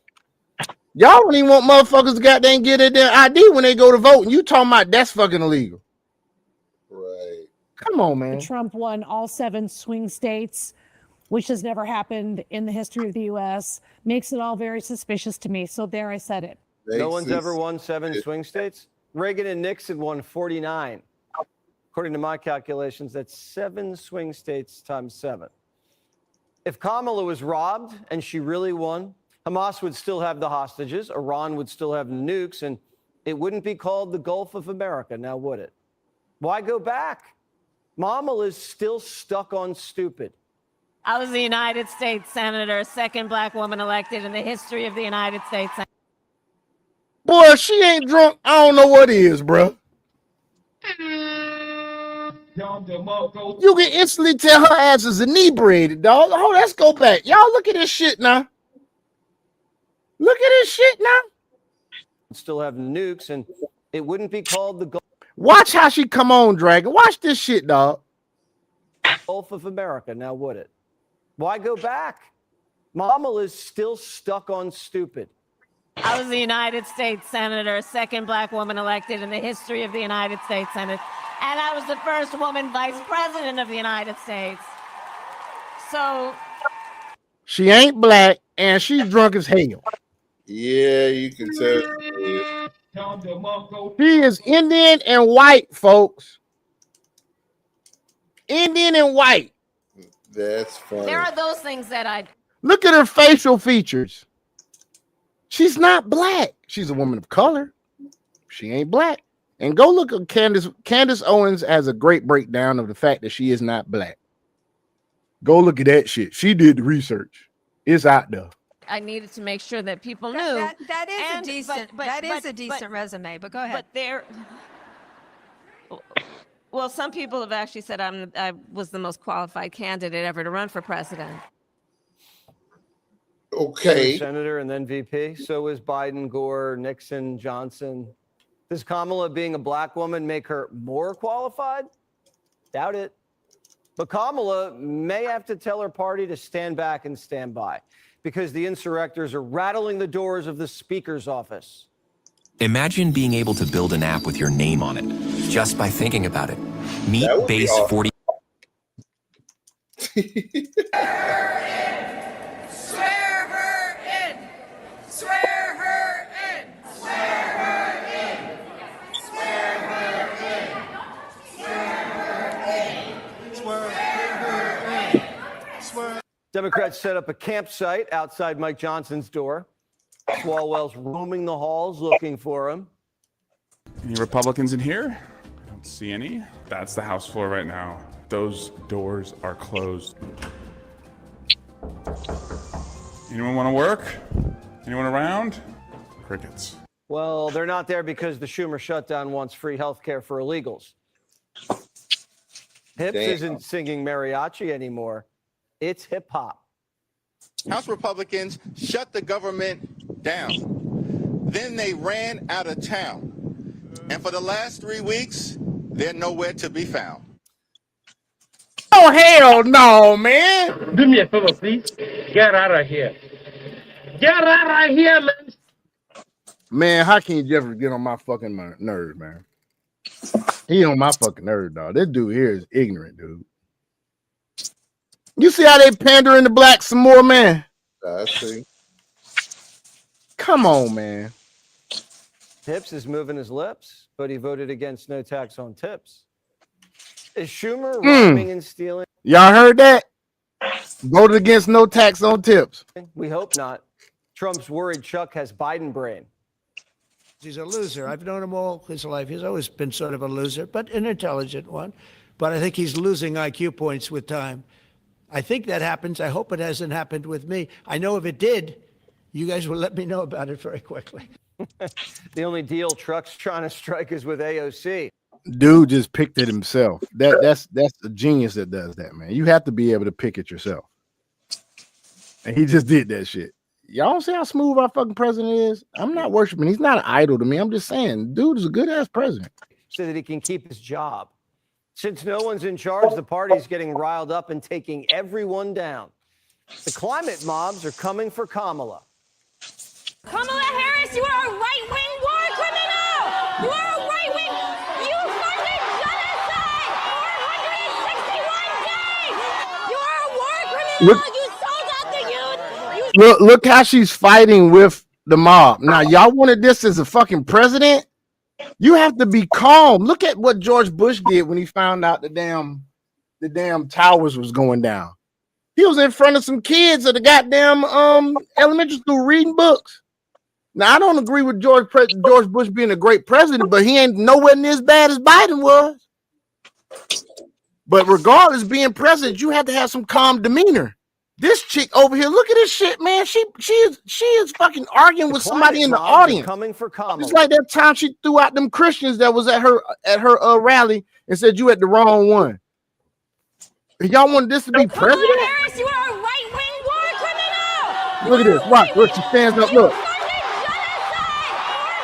Right there. Look at her. Look at her now. Look at her now. She has no emotional intelligence. How y'all ladies like to say. Us men like to say she can't control her emotions.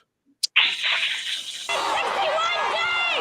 You are a war criminal! You sold out the youth! You sold out the climate! Shame on you! All right. This is your fault! We have Trump because this is your fault!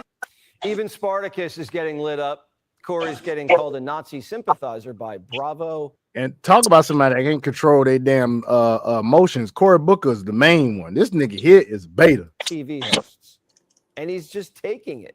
Watch how he I feel like the opposition needs to be no across the board. We're not giving you a centimeter.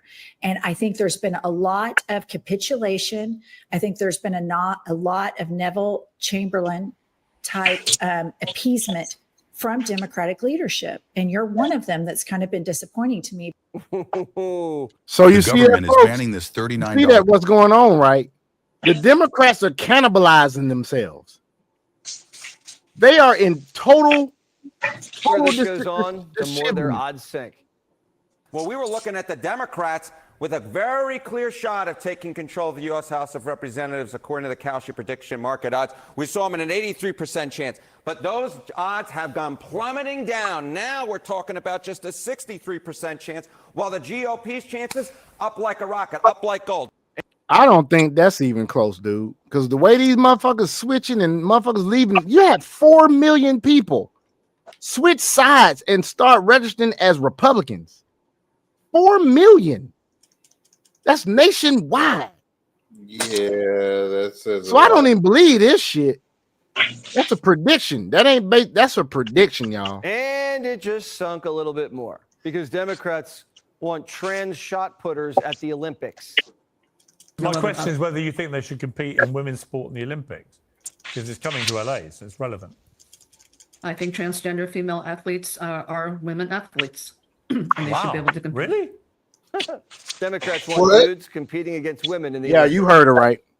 in LA. They want men playing rugby against women. I'm gonna tell you right now, dog. And it's gonna take shit like this to show their ass. Y'all seen how what was going on? Something happened where one of these sporting events or something, they went real fucking woke and they lost a lot of fucking money. It was just recently. I can't remember. Max would probably know, but Max ain't back yet. I'm gonna have to ask him when he comes back. My prediction is this: if they fucking let transgender athletes compete in this Olympics over in LA, bruh, because knowing fucking Gavin Newsom and his stupid ass, he probably would be like, yeah, let's do it. That fucking place ain't go, man. When you talk about the projections of the income, the economy that comes to that place, they will lose so much fucking money. Sure will. I mean, look at Disney. Disney's been losing fucking money on Marvel movies since fucking their first disappointment. I was looking at this shit the other night. Their first disappointment, if I'm not mistaken, was not the Eternals. The Eternals made good money. It was either Doctor Strange and the Multiverse of Madness. It was one of them. Maybe not the Black Widow, but it was woke shit started turning up in Infinity Endgame. Woke shit started showing up. Really, woke shit started turning up in Infinity War because they started making goddamn Thor a goddamn emotional motherfucking wreck. He had a damn big ass belly in Endgames. That was that woke shit started. They've been losing money since then, bro. Losing fucking money. That last Superman video for DC, they lost money because the motherfuckers woke. I bet you this damn Fantastic Four lost a whole lot of fucking money. Oh, it did. And that fucking Thunderbolts didn't make as much as they thought it was gonna make. A motherfucking woke shit. So watch it. This is my prediction. Let that shit happen at the Olympics. Boy, look here. We're gonna be an embarrassment in the whole fucking world, dog. Basketball against women. They want men swimming against women. You're going to be able to see everything in that suit. I'm boycotting the Olympics if they do that California shit. Governor against potatoes. Any boy might win. These people have to grow up. They're even praying for the resurrection of the cross-legged Messiah. Barack Obama remains our LeBron James. He's our closer, and he is our most important elected official in recent history today. Now, obviously, I worked for him, and so I'm kind of in the tank. This same dude said that boys should have a homosexual fucking mentor or role model. This the motherfucker said this shit now. Fuck Barack Obama. I said it. No. Fuck Barack Obama. Especially when he came out with that shit during the election, when he tried to goddamn lambast and damn be condescending and talk down to black men, talking about you better vote for her. Bitch, get out my face. You ain't my uncle. Get out my damn face. In terms of his ability, but I still think he's our star. Haven't you heard? There's a new GOAT, Donald J. Trump. J stands for Jordan. Even the Raging Cajuns. He won't be your fucking star if these goddamn charges get pressed about this Russia hoax nigga. And that nigga get goddamn tried for treason. Guarantee he won't be your star no more then, nigga. That you won't. Y'all realize this motherfucker could be possibly put to death? Yep. Y'all don't realize that shit, do you?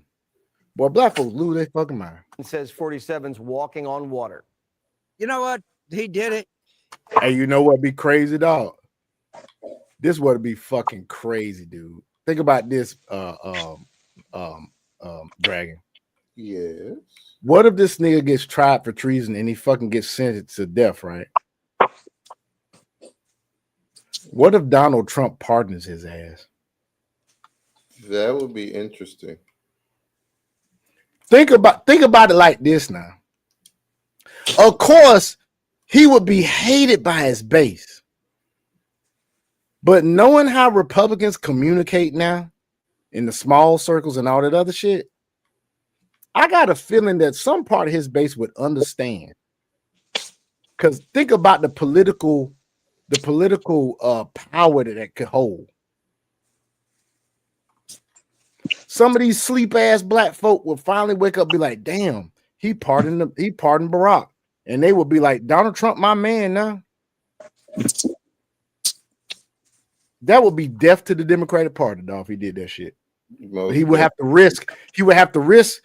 But see, it's the thing. He can risk it. You know how he can risk it? Check this out, Dragon. If he made the decision on his own, you know how he could risk it? How's that? He can't run for president no more.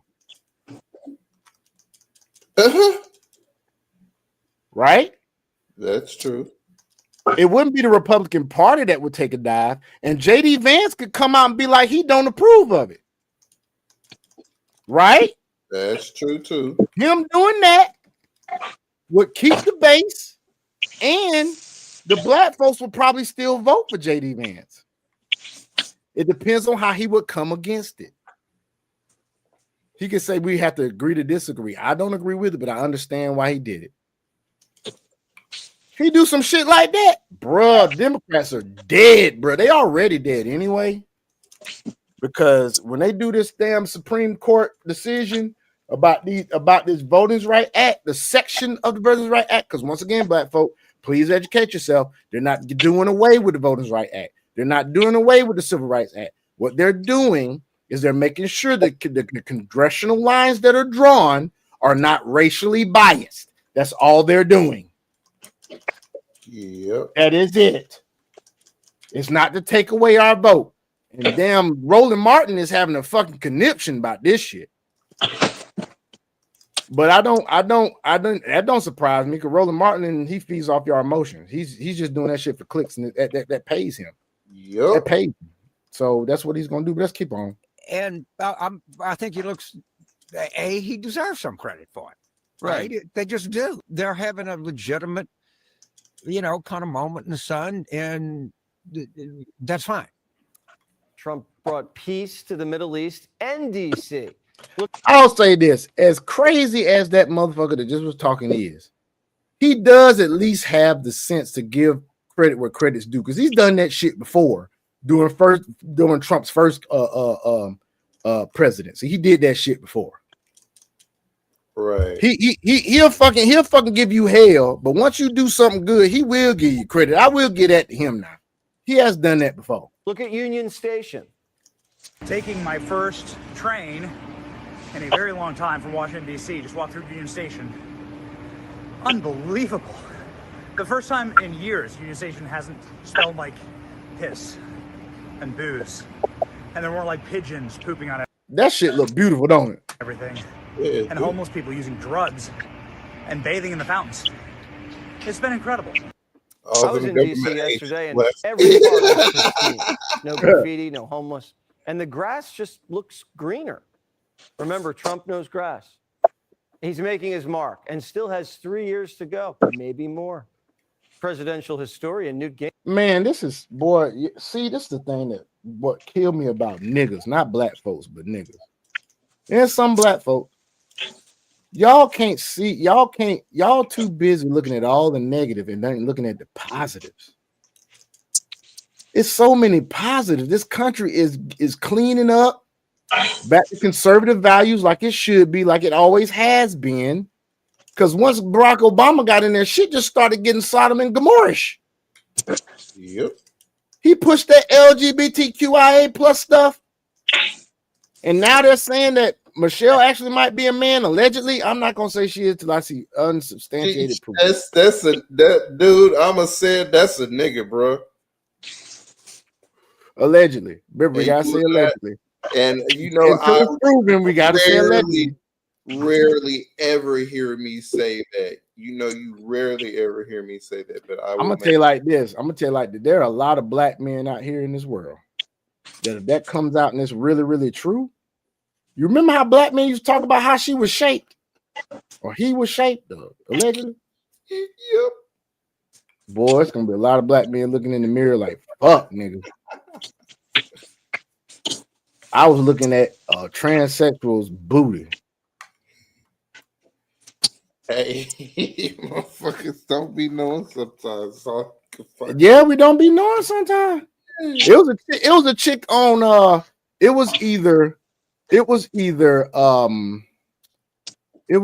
that dude that used to do the pregnancy test.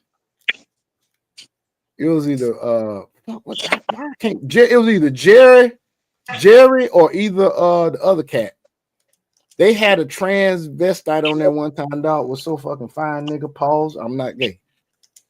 Nobody could tell this was a fucking man. When I tell this, but see, here's the thing. That's why I don't like chicks that's got dang post-surgical. This motherfucker had hormonal therapy, surgery, had a BBL, had titties, all that shit. None of it was real on this motherfucker, dog. None.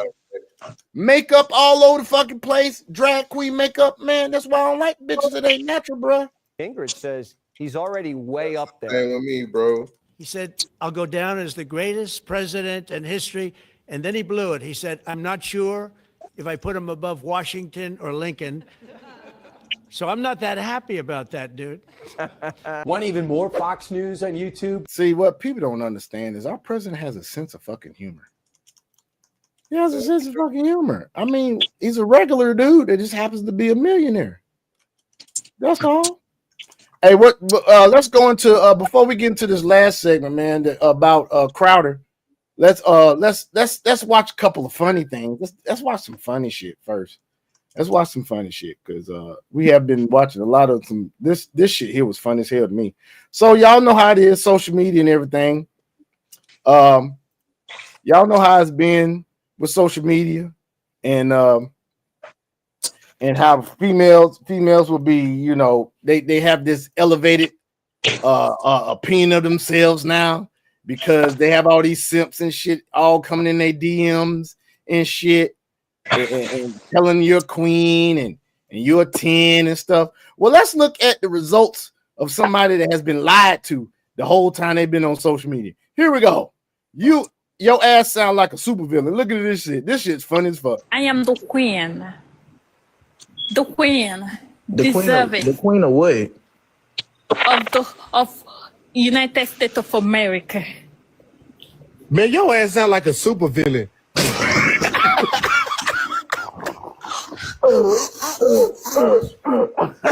Look at her face, man. This shit funny as shit. Oh my god. That shit funny as hell. United States of America. Hey, no bullshit. What the hell? Oh my god. Yeah, that shit's funny as fuck, man. All right, let's go to another one. Man. Listen to this shit here, man. These motherfuckers, boy, I swear, they need they need to be humble. They need to have humility. And we all about that. Whether it's man or woman, you need to be humbled on this motherfucking podcast. You hear me? We're gonna play that shit. Here go another one. Man. All I got is yak on me. Come on, shut the fuck up. Shut all that shit up. Fuck. Ew, you ugly. You fucking moose face bitch. Shut your ugly ass up there. You like a fucking moose. You like a backyardigan, you ugly ass bitch. Now, mind you see this right here, y'all. Next to it says it's under Ray E05. That's a backyardigan. That is a backyardigan right there. That's what he just said. Let's go. Get your dirty ass out of eating that sloppy ass chicken, leftover chicken from last week, you ugly ass poor bitch. And that nigga in the background, he be eating that nasty ass twat box you got, and he don't ever tell you how it's stinking. It tastes weird. You nasty bitch. Your pH levels fucked. I know, but y'all type of weird bitches that be fucking your family members and shit. Y'all be sucking your brother dick and all that. You be bored. You be like, brother, pull your pants down. I want to suck your dick. I'm bored. You ugly ass bitch. Get the fuck out of my face, whore. You talk.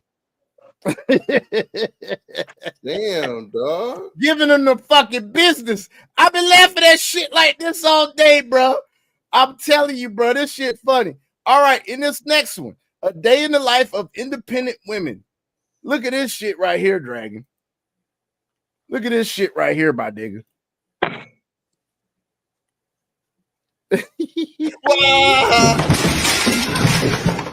Damn. And my head hit the wall. What happened? Hey, this shit funny as hell, dog. Bro, go back real quick. I gotta see how the fuck she just slammed into the wall like that? Hold on, man. I got every time. Instagram. You got to refresh the shit every time. Here you go. That's hilarious. Yeah, she hit the pole doing a high jump, dog. You saw that shit? And she would be in Oklahoma on top of that. Oh my god. Here we go. Dang, she got a nice booty on her too. You see them panties, man, when she fell. I seen that. Now, what's crazy is that she's a teacher. So a teacher don't got enough motherfucking sense not to do that. That's funny though. DEI. Bitch.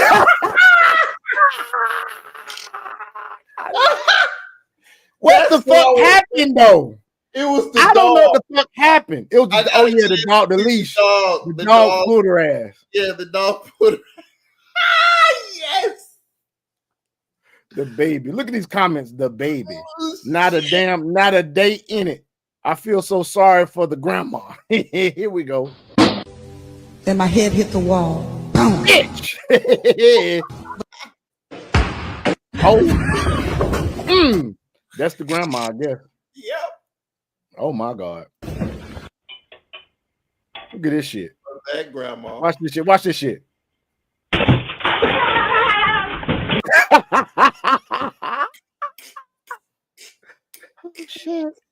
Oh shit.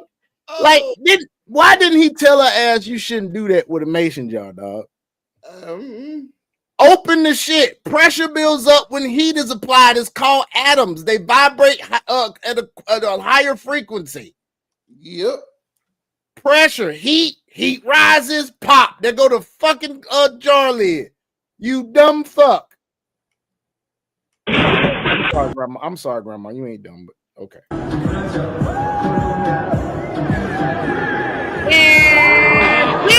Hey, you know what? I've seen this a lot of times, but you know what make that shit even funnier, though? That motherfucker, you heard the DJ sound when she was falling. That bitch said,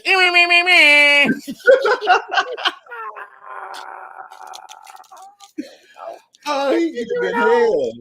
Hey, continue it on. Bitch. The baby, go get the baby, nigga. Oh my god. Independent women. The child, but the little boy was like. Now this is the dude. Hey, so here we go, folks. We're not biased. This is a dude. Bitch, you fat fuck. Go goddamn take you some damn 2 tablespoons of apple cider vinegar in a cup of glass every day, and 1 glass of water.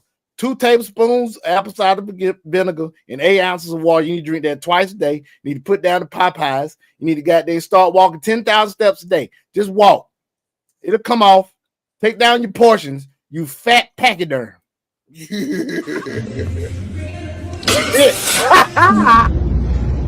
Oh, I can't get the stretcher up, so I'm gonna kick it, dumbass. Bitch.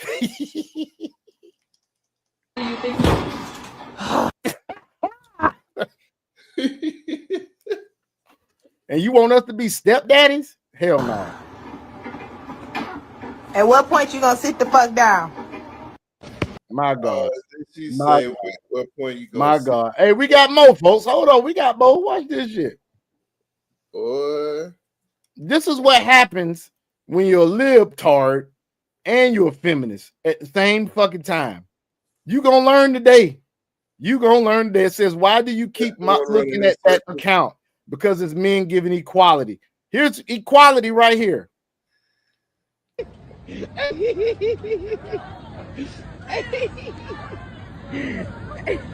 So if you don't know what happened, these bitches just came up and wanted to start assaulting this motherfucker. If a man was doing that, he'd been arrested.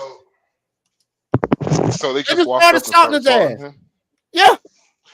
So Sean, what was the question you say you want to ask me? I heard a little bit. I just couldn't hear everything. Oh shit. It was about fuck. Damn, man. It was something in in the Jesse Waters segment, man. If it come to me, I'll go back to it. He was like, I wish Max was here. I asked him a question. Look at this shit.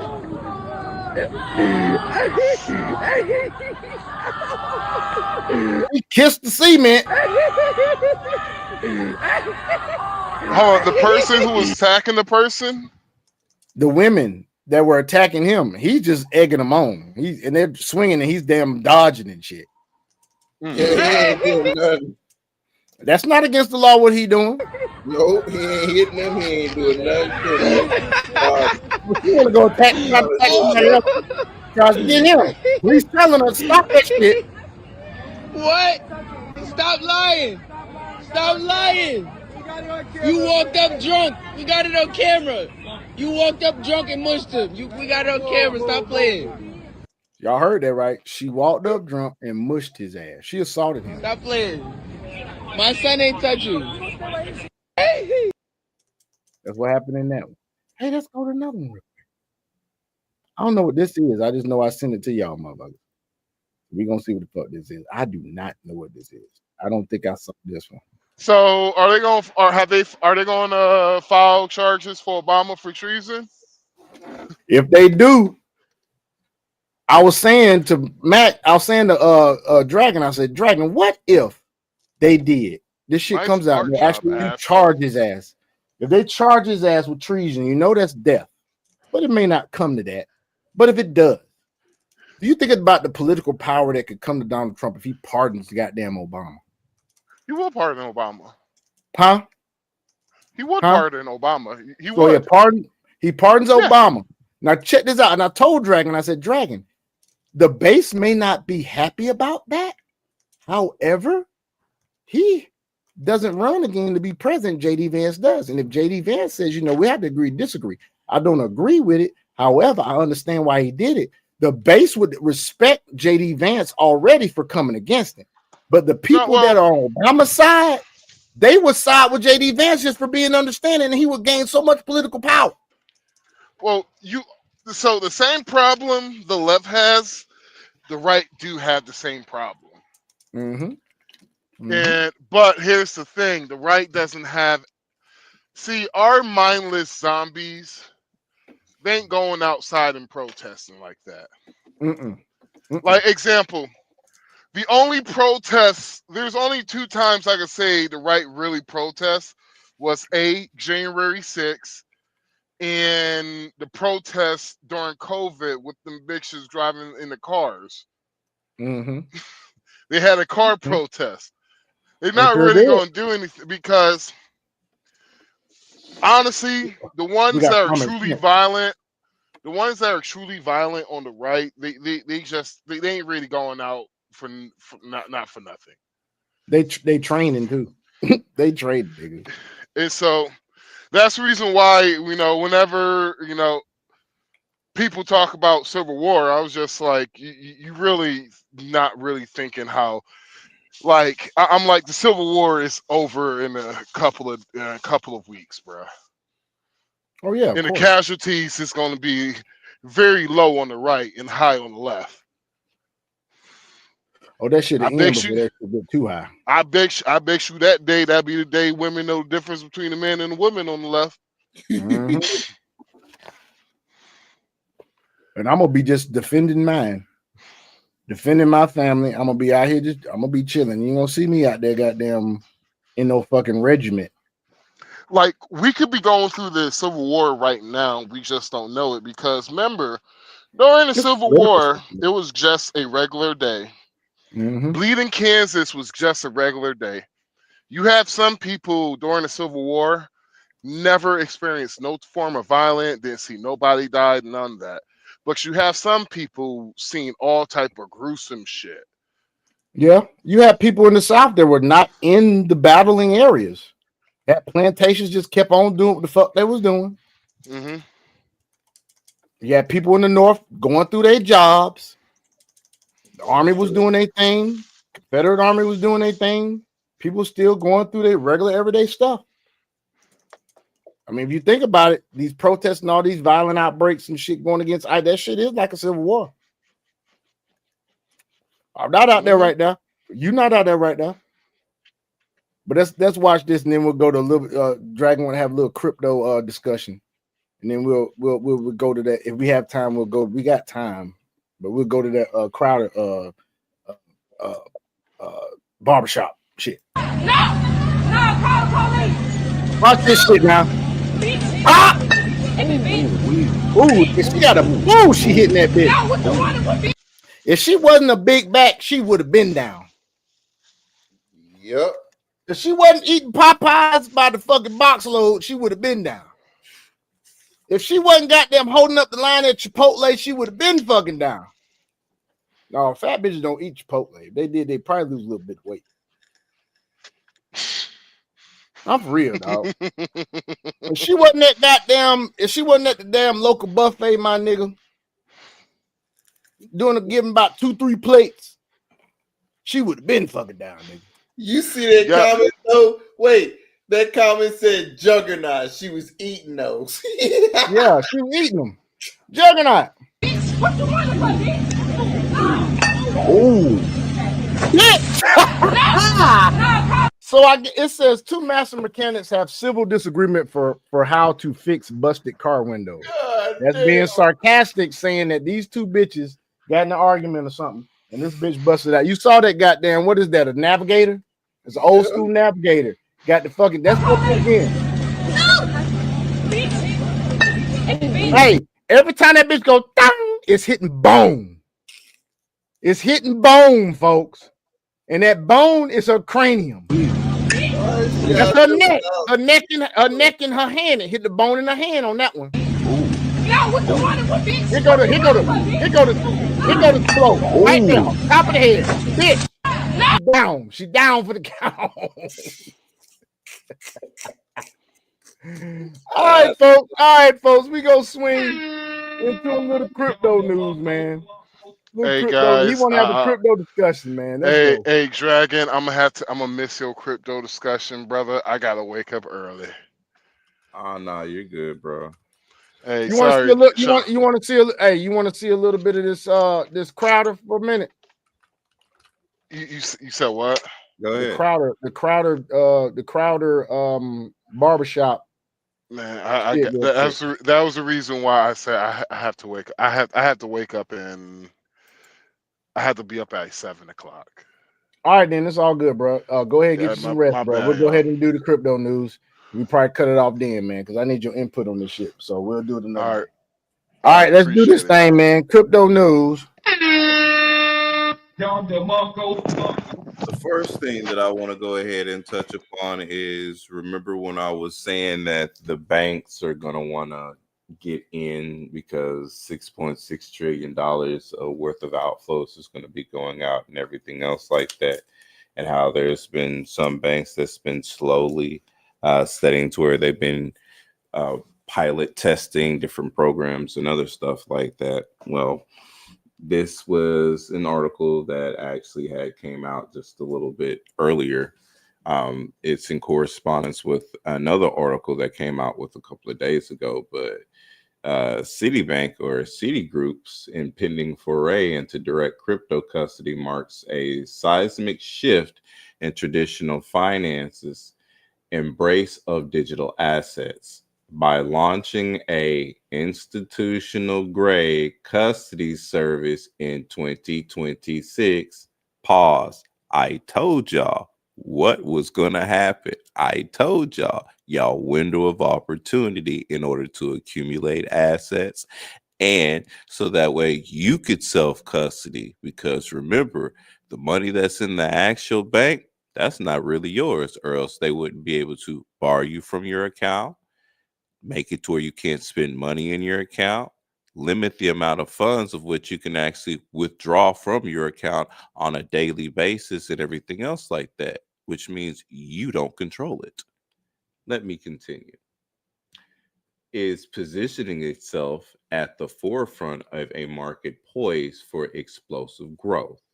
This move, underpinned by a hybrid custody model and in favorable regulatory environment, reflects both the bank's strategic foresight and the maturing infrastructure of the crypto ecosystem.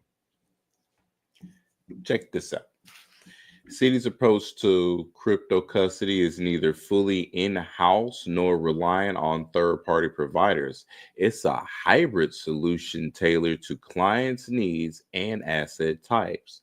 According to a report by Bankless Times, funny that it would be by Bankless Times, the bank is developing internal infrastructure for high-security assets like Bitcoin and Ethereum, while leveraging external partners for lighter weight solutions in other segments. This dual track strategy allows Citi to mitigate operational risk while maintaining flexibility in a rapidly evolving market. The hybrid model aligns with broader industry trends, as noted by Coin360. Institutional clients demand custodians that can adapt to varying regulatory requirements and liquidity needs. By combining proprietary technology with vetted third-party services, Citi can offer a scalable solution without overextending its resources during the initial rollout phase. So, regulatory tailwinds and the Genius Act. Citi's ambitions are bolstered by U.S. regulatory landscape, particularly the Genius Act, which has created a clear framework for stablecoin issuance and custody. Under this legislation, permitted stablecoin issuers must maintain one-to-one reserves and liquid assets and adhere strictly to AML KYC protocols. For Citi, this legal clarity reduces uncertainty around compliance, enabling the bank to explore stablecoin issuance and tokenized deposits with confidence. The Genius Act also introduced a tiered regulatory structure, allowing smaller stablecoin issuers to operate under state frameworks until they exceed $10 billion in issuance.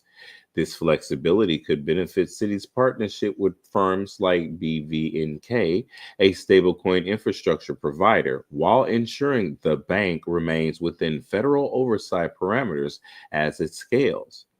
So, market demand, a 3.7 trillion opportunity. Pause for a second. It said 3.7 trillion opportunity. Institutional demand for crypto custody is no longer speculative. It's a $3.7 trillion market by 2030. I have to say this before I continue on real quick. Big bro, hasn't my deadline been by 2030 and by 2032 for a bunch of stuff? Haven't I been saying that for the longest?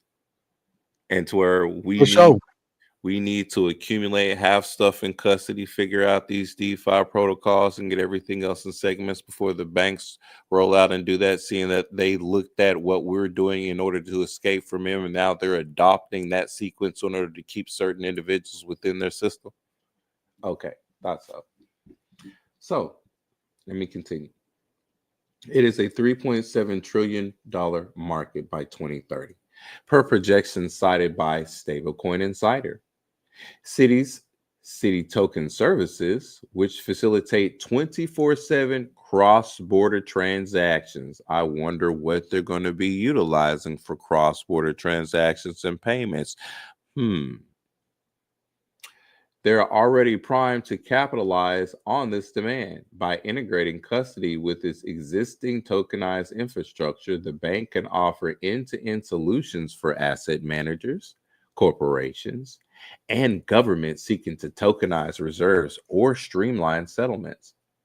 The strategic value of stablecoins cannot be overstated, as Forbes highlights Citi's exploration of its own stablecoin. I told you they was going to be coming out with their own.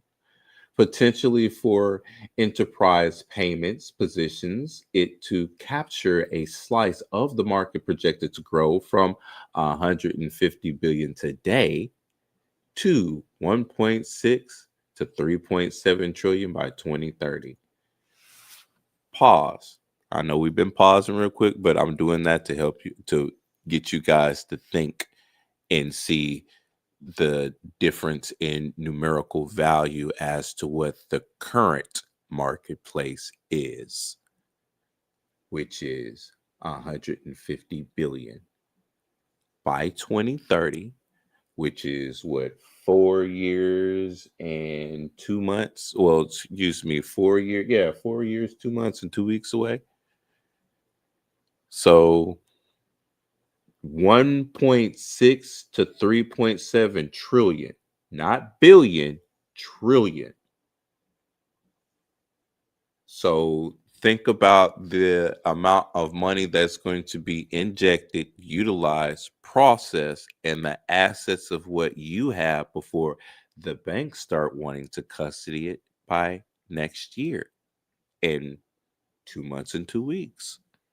Well, the next fiscal year. Let me say it like that. Next fiscal year is in 2 months and 2 weeks is when they want to start go ahead and custody it. So you have that amount of time. Well, really not even that, to continuously accumulate, reallocate, utilize default protocols and other segments, so that way you have compound bearing interest and yield in regards to your assets. So by the time that they wind up buying up all this shit, because I think that there's going to be another dip, and that dip is going to allow them to scoop up a bunch of whatever the fuck is left, pretty much for the most part. And then after that happens, you're going to see the motherfucking market skyrocket because they hold all the assets. And now they can distribute it out like how they want to in the forms of ETFs and other things, just like how BlackRock has been doing with Bitcoin. MicroStrategy has been buying up a bunch of Bitcoin and putting out there in the forms of ETFs, and they've made more money off of ETFs within 8 months than they have on gold in 20 years. Says so in writing for themselves. And remember, Larry Fink did come out and say that they're going to repot traditional assets and put them into the digitized format, because now more people are able to get in and have a better understanding, and they can fractionalize most of those assets. So most people will have some, which brings in a form of money, which allows them to have the overall tangible asset, but give it out in fractal pieces. So why not for yourself have the actual asset in itself versus just getting pieces of the asset of what they want to give out? Since they're the ones that's pouring the money into the marketplace anyway, just to help you to think. Now, that's not financial advice. Do what you want to do. Just wash my shoes. All I'm saying is think about it. Now, let me go ahead and continue. This aligns with the bank's broader vision of modernizing cross-border finance through blockchain-based infrastructure. You know, we've been hearing cross-border a lot from a variety of different areas. You hear cross-border, cross-border, cross-border. Pretty much global interoperability is what they're going for. Okay. So strategic implications for investors. This is where it gets good for us. Citi's custody initiative is more than a product launch.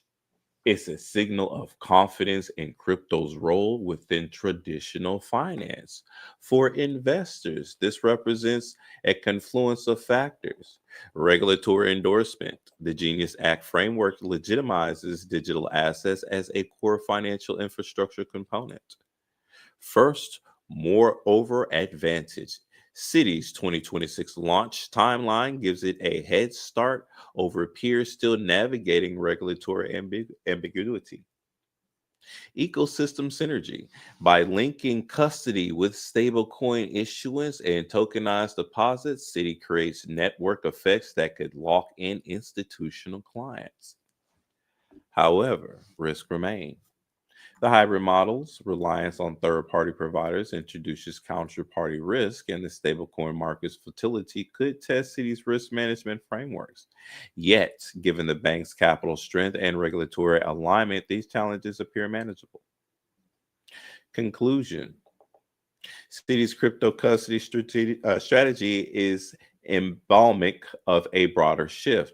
Traditional banks are no longer spectators in the crypto space, but active participants building the next generation financial infrastructure, repotting traditional finance, as per what Larry Fink was saying. Now, all of that should link up to you.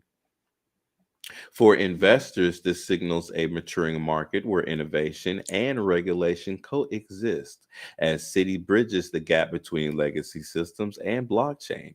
It's not just securing assets, it's securing a stake in the future of finance, is what they say.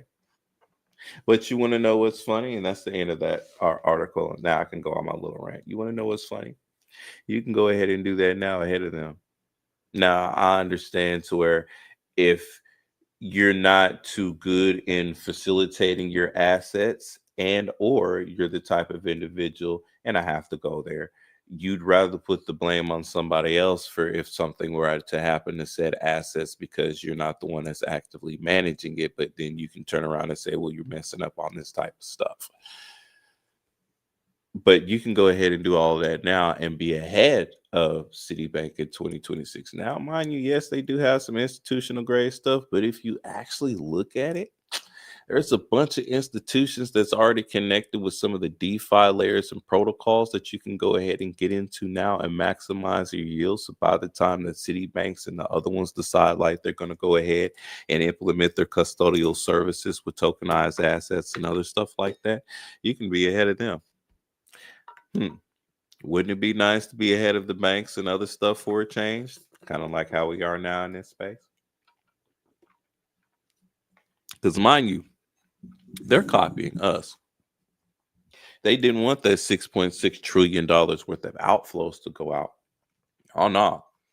Because instead of $6.6 trillion worth of outflows, there's going to be $3.7 trillion worth of inflows that's going to go in. Because remember, Citi's exploration of its own stablecoin potentially for enterprise payments positions it to capture a slice of the market projected to grow from 150 billion a day to 1.6 to 3.7 trillion by 2030.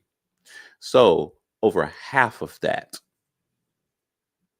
would have been an outflow. Because if it's 6.6 going in, if it's 3.7 here, give or take a little stretch it out a little bit, that's literally over half of that as an outflow if they wouldn't have got on board and seen how the digitized assets are going in. And then just to bring it back full circle one more time, remember Larry Fink did say that we're repotting the assets and putting them into a digital form and then have people to go over there.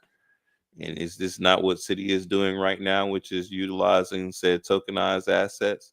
Isn't the NYC doing the same thing? Hell, Texas is coming out with its own digital stock exchange as well, too. Shit.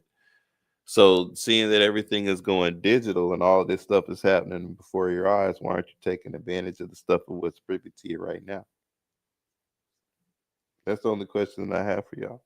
Like I said, you do what you do. I'm not giving you financial advice. I'm just telling you and giving you what's up to what's going on and how you can get yourself situated. So once everything is in a digital economy, and when they go ahead and bust out with that universal basic income, you won't be one of them people that's on that. Because that's coming. That's definitely happening, especially with digitized assets.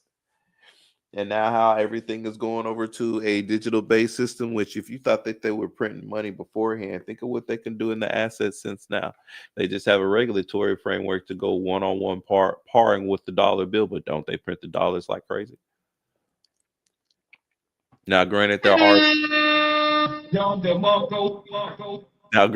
are some stable coins that actually have a liquidity cap, which means that it actually does have a good value that's going on behind it as well, too.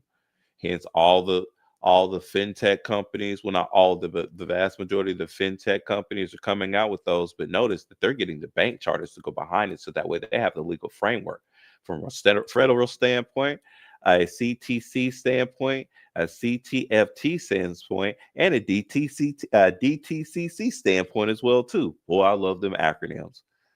So because they're taking all the legal framework and the regulatory stance on it and making sure that they're all in compliance, good to go.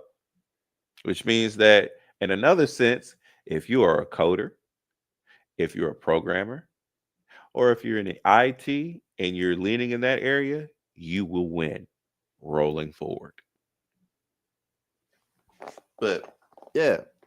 Oh, here's the other thing too. Y'all really need to get into this DeFi stuff. Y'all are sleeping on some money, man. You need to learn how to look at some DeFi protocols. One of my favorite that I love calling out the most is VVS Finance on the Kronos blockchain, dealing with crypto.com. And I'm a proud supporter and member of crypto.com, of which it is a marvelous way for not only for you to get into your traditional stocks and investments, but as well when they come out with their tokenized stocks, it's something really good to get into. You can also stake various tokens on their platform that they have. They do have arena drops as well too. So by you go ahead and staking other various currencies besides Crow, there's different ways for you to gain other currencies on that platform. You level up, and there's just a slew of different things of which you can actually benefit from it. So I'm a strong promoter of the Kronos ecosystem and crypto.com itself.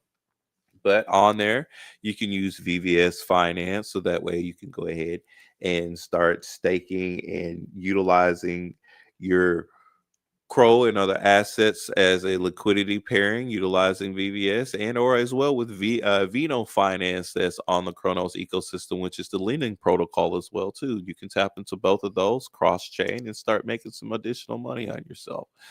So start looking into those DeFi protocols so that way your assets is making money for you. Of course, do your research and your due diligence in regards to how to successfully navigate through DeFi. As well, beware of impairment loss. So, which is if you have two pairings in a system, such as an example, USDC and let's go with Doge as an example. And if there is a price drop in Doge that is a significant amount, you will reach impairment loss. So let's say Doge is 25 cents and it drops down to 5 cents, you're going to reach impairment loss on your pairings. In which, in regards to that, there's a smaller bit that can get liquidated. Now, if you're paying attention to the market, of course, you have your notifications when it says, hey, it's down by this percentage. And or if you're a programmer, you have bots that's on standby thanks to Python programming, you have your API keys and other stuff linked into the exchange of where you are networking from, then you can go ahead and make sure that that bot goes in there, takes out your order and other stuff like that, waits for the marketplace to rebalance itself and for that that coin to go back up and then replace the order back into the liquidity pool. So it's stuff like that of what you can do. Now, for more detailed information, like I said, do your due diligence and research, and or you can reach out to us here at the 3-Man Podcast. We can go ahead and we'll get you into our little DeFi group that we do have, because we are making sure that our assets is making money for us. We didn't already seen it. We see a daily return. We know how to manage in our portfolio so that way our stuff isn't just sitting there and we're not at the beck and call of the marketplace. Because if the marketplace doesn't necessarily move, you know what I'm saying? We're not over here like, oh, the marketplace isn't moving. Oh, and we also love red days too, because that just gives us another chance to, one, reallocate our assets from said liquidity pools. Two, go ahead and make sure that we take advantage of the dip so that way we're getting more of said assets at a much lower price, because a lot of people attach their emotions to the assets of what they put up there, of what they were willing to lose in the first place. Let me run that back to y'all again so that way you can fully understand what I'm saying to you. You have a lot of people on red days that will be quick to sell their assets because their emotions are tied to the assets of what they were willing to put up to lose in the first place. And that's the number one key thing of what you always hear in trading, no matter if it's Forex, stocks, crypto, or anything else like that. Do not put up what you are not willing to lose. So because they have their emotions tied to that and they see, oh shit, it's dropping, they automatically start going on an impulsive nature, either to withdraw, start selling, or other stuff like that. Now I understand, like if you put a stop loss at your order because it's going down, or you're stopping your order, that's one different thing. But most of them like to sell their assets and other stuff like that. If you need to sell your assets, though, I'd tell you, go ahead and sell your assets. Like I said, it's not financial advice. I'm just putting people up on game for certain things of what happens. Just like the other day when all that money was liquidated, it is unfortunate that people did decide to take their life at that point in time. For the people and individuals that did, but as I did state beforehand, and I know that there's people like with massive portfolios and other stuff like that that took a major hit, but most of those people didn't freak out because they understood what was going on, and then they had side liquidity as well too. See, one of the other good things about the stable coins and that they've come out with like the Genius Act and everything else like that is, remember, those stable coins give you one-to-one par on bearing. So even though you do have like your assets such as like XRP, XLM, HBAR, Quant, Doge, Polygon, Multiverse, Digibyte, stuff like that, still need to make sure that you have some either USDT, USDC, VUSD, which is VVS's. Excuse me, I'm sorry that my brain is thinking very fast. I'm having trouble speaking at the moment. But VUSD is VVS Finance 101 backed stable coin. So I even have some of that on the Chronos chain. So just in case if there's something I need to buy to get extra liquidity, I can go ahead and do that. That same instance. That's one of the reasons why we love Red Days, because we made sure that we're not only swapping said free coins that we're able to get, because we have various different ways that we accumulate assets for free, so that way we can swap those out into the more meaningful and more tangible ones for us. And then on top of that, we'll put that into those stable coins so we have the extra liquidity. So when dips like the other day happen and other stuff like that, we can just buy up more. Especially when we pay attention to the news and we know that how many ETFs are getting ready to drop by the end of the year. And that means that the institutions are going to need to want to buy up a certain amount of it. So why wouldn't they have a nice little liquidity class, which allows the institutions, because even though they buy it up there at the top, now they can go ahead and buy pennies on a dollar. Then notice as well, too, for a lot of people, when that dip happened, sometimes some platforms you were not able to get shit on. You couldn't get certain stuff on Uphold. You couldn't get certain stuff on Kraken. I know for a fact because I did. One of the platforms that I was able to get stuff on, and shout out to the CEO of said platform for calling out Binance and them other platforms for what was going on, crypto.com. I was still able to go ahead and take advantage of said dip and go ahead and get some more assets and buy into it. And now you see that the marketplace has started to get into a stable point again for a little bit. But like I said earlier, I expect another little dip going down a little bit further so that way they can buy up more, because look at the reserves as to what they're wanting to get into. Mind you, even Citibank just announced by next year, they're wanting to have custodial access over not only crypto, but as well tokenized assets. So if they're going to be putting Solana into an ETF, Doge into an ETF, Litecoin into an ETF, XRP into an ETF, HBAR into an ETF, XLM into an ETF, think about it. They're putting all of these different things into an ETF so that way, and who controls the ETFs? The institutions. That way they can offer said collateral assets, because the vast majority of the people are not aware of said cryptocurrency and tokenized things, even though it's all out and about. But that is something of what they are not focused on. They're still focused on the old school system, but they're going to have fucking rude awakening once that flip is fully switched. And it's like, oh, well, yeah, we still accept this, but not as much. Do accept this. Because remember, there's plenty of places that's cashless as it is, mind you. There's already places that's cashless. So that's already been ushered in. Before people want to start doing any doom and gloom type shit, I just have to say it like that. Before people start saying, oh, well, it's all that crazy talk. There's already places that's cashless. They will not accept cash at all. And there's places that will not accept your credit card either. They'll accept your debit card. and accept your cryptocurrency. They'll accept your Bitcoin, your Ethereum. They'll accept your Digibyte. They'll accept your Crow. But they won't accept your credit card, nor will they accept physical cash right now as we speak. Mind you, you can go to the little change thing and go ahead and cash in all your change and get a little temporary little card and stuff, like how they be giving out the gift cards and everything else, and cash in and get XRP, Bitcoin, Ethereum, and other stuff like that. Little tokens of bounce.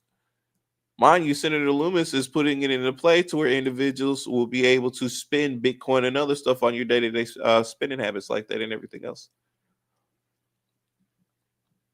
I mean, even Stripe and a couple of other companies that are part of payment systems and stuff like that is already utilizing that aspect of it. And then don't forget, in regards to Sony, that's another thing I want to talk about as well too. Sony is looking for a bank charter as well too. That way they can custodial and give out crypto services. Because Sony is networking with Rockstar Games, which makes what game? GTA, right? And it has been officially stated by insider information to where they will be doing crypto payments to individuals inside of said game. So, funny how Sony is going ahead and get this bank charter so that way they can go ahead and offer cryptocurrency in the form of stable coins. And I told y'all a long time ago they was going to allow motherfuckers to get paid inside of a GTA 6 in the form of cryptocurrency, the payment rails of what they're looking into and the other aspects, and that's just been leaked, which that's going to allow motherfuckers to play that game, get paid, utilize it, and everything else. Because remember, AI can't take your physical paper, but they can take your digital currency, especially when it comes to making payments and other stuff like that. And you already do that as it is when it comes to when you're calling in to make your payments for any bill and everything else like that. How often are you actually physically walking over there to the store?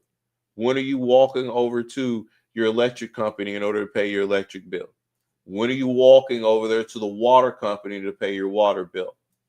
When was the last time people actually did that? It's been a long time, unless I know certain people that have to go like down to like 7-Eleven or something else like that because they utilize cash in that fashion. But outside of that, ultimately, people don't do that. They call, give them a series of numbers, and they deduct a digital amount from that account. Every bit of money in your account that you have with said banks and everything else, remember, they give you bank notes, IOUs, not backed by any actual legal tender, because remember, the individual, when it was backed by something, they popped his head. So they're giving you IOU pieces of paper, banknotes, but everything in your bank account is a digital representation. It's not the actual physical paper. So that's why I wanted to go ahead and get that out the way. That's been in the works for a long time now, and we've already been streamlining it. So having that understanding and seeing what's being presented now it's basically it's a financial reset for one, and then for two, it's like saying, hey, it's your opportunity to go ahead and get it now, because once this opportunity happens, it's going to be another 100 years before there's another one. Because we're at that 100-year mark. That's why they want stuff done by 2030. So that way things are fully implemented by 2033. Because from 1933 to 2033, how many years is that, bro? Seems like 100 to me. Click. And every 100 years, there is a financial shift. Every single 100 years. It must have something to do with gold. Yep. It do. Because remember, 1933 was when the gold stopped backing the dollar. And everybody went to that IOUs from the bank. Now, probably because the amount of gold we have available. Now look what's happening to that IOU. Now that IOU is going down because of how much that is being printed out. The same shit that happened in Germany before Hitler took over. I just have to be honest. With the amount of money of what was being printed out and put out there and everything else, what was making debt soar to big Bitcoin, or not Bitcoin, but cryptocurrency as a whole is a way for us to actually get rid of that debt of what's been generated, of what's been overproduced, and then actually add more for other people is how I'm looking at it. Because if I can create this currency, make sure that it has certain legal backings and other stuff like that, it'd be good to go. Shit. You know what I'm saying? But y'all need to go ahead and get into these assets, because they're literally telling you next fiscal year, at the beginning of next fiscal year, because the next actual year is in March. Ain't trying to hear nothing else from anybody, but the actual fiscal year starts in January. That's why they say Happy New Year, Happy Fiscal New Year. But because the actual new year is in the springtime when things grow. Nature knows this. I'm not fixed to argue between you and nature, but it ain't the new year when things are actually dying. I'm not trying to hear that in the winter season. No, thank you. But yeah, y'all need to get in, and that's what I have for my rant. Sorry if I went too long on my tangent, but y'all really need to understand where this stuff is going and what's happening right now, and how you can go ahead and get your 40 acres and a mule. I mean, for the time of what you might spend on some Newports, what you might spend on some Hennessy, shoot, even at one time that you might want to go ahead and get them 2 or 3 grams and other stuff like that, you can wait to the next time, so that way you can invest in said crypto assets. So by the time that those assets actually quantify times 4, times 10, or anything else like that, then you can go ahead and get you 120 grams, because you've invested for yourself long term. So you see long-term returns coming into you, which means that you're making money, especially since people are losing their jobs left and right. Shoot, I even had my position terminated at the company of what I was working for 10 years. But thankfully, I'm into DeFi. I have my assets allocated, and I know what's coming. I'm not worried about shit at all. And then I have the opportunity of working at another place temporarily until I transition where I want to, which is within the fintech company. So I'm good. I'm very thankful for the opportunity that I have, but I know bigger and better things are for me to come, and I need to go exactly where I need to be at. So it is what it is, and I'm just thankful for it. Anyway, that's all I got, big bro. Dog, we appreciate you, folks. It's been a good live, man. We're gonna actually continue. It's gonna have to be probably after the weekend, because I'm gonna see my mom. Like I said, I gotta go see my high school play. They are 6-1. Hopefully I get to see their ass play on Friday, man. But it's been nice, folks. We're gonna go ahead and end it there. Have a blessed evening, and please read. Reading is fundamental. Please read. Peace out, y'all.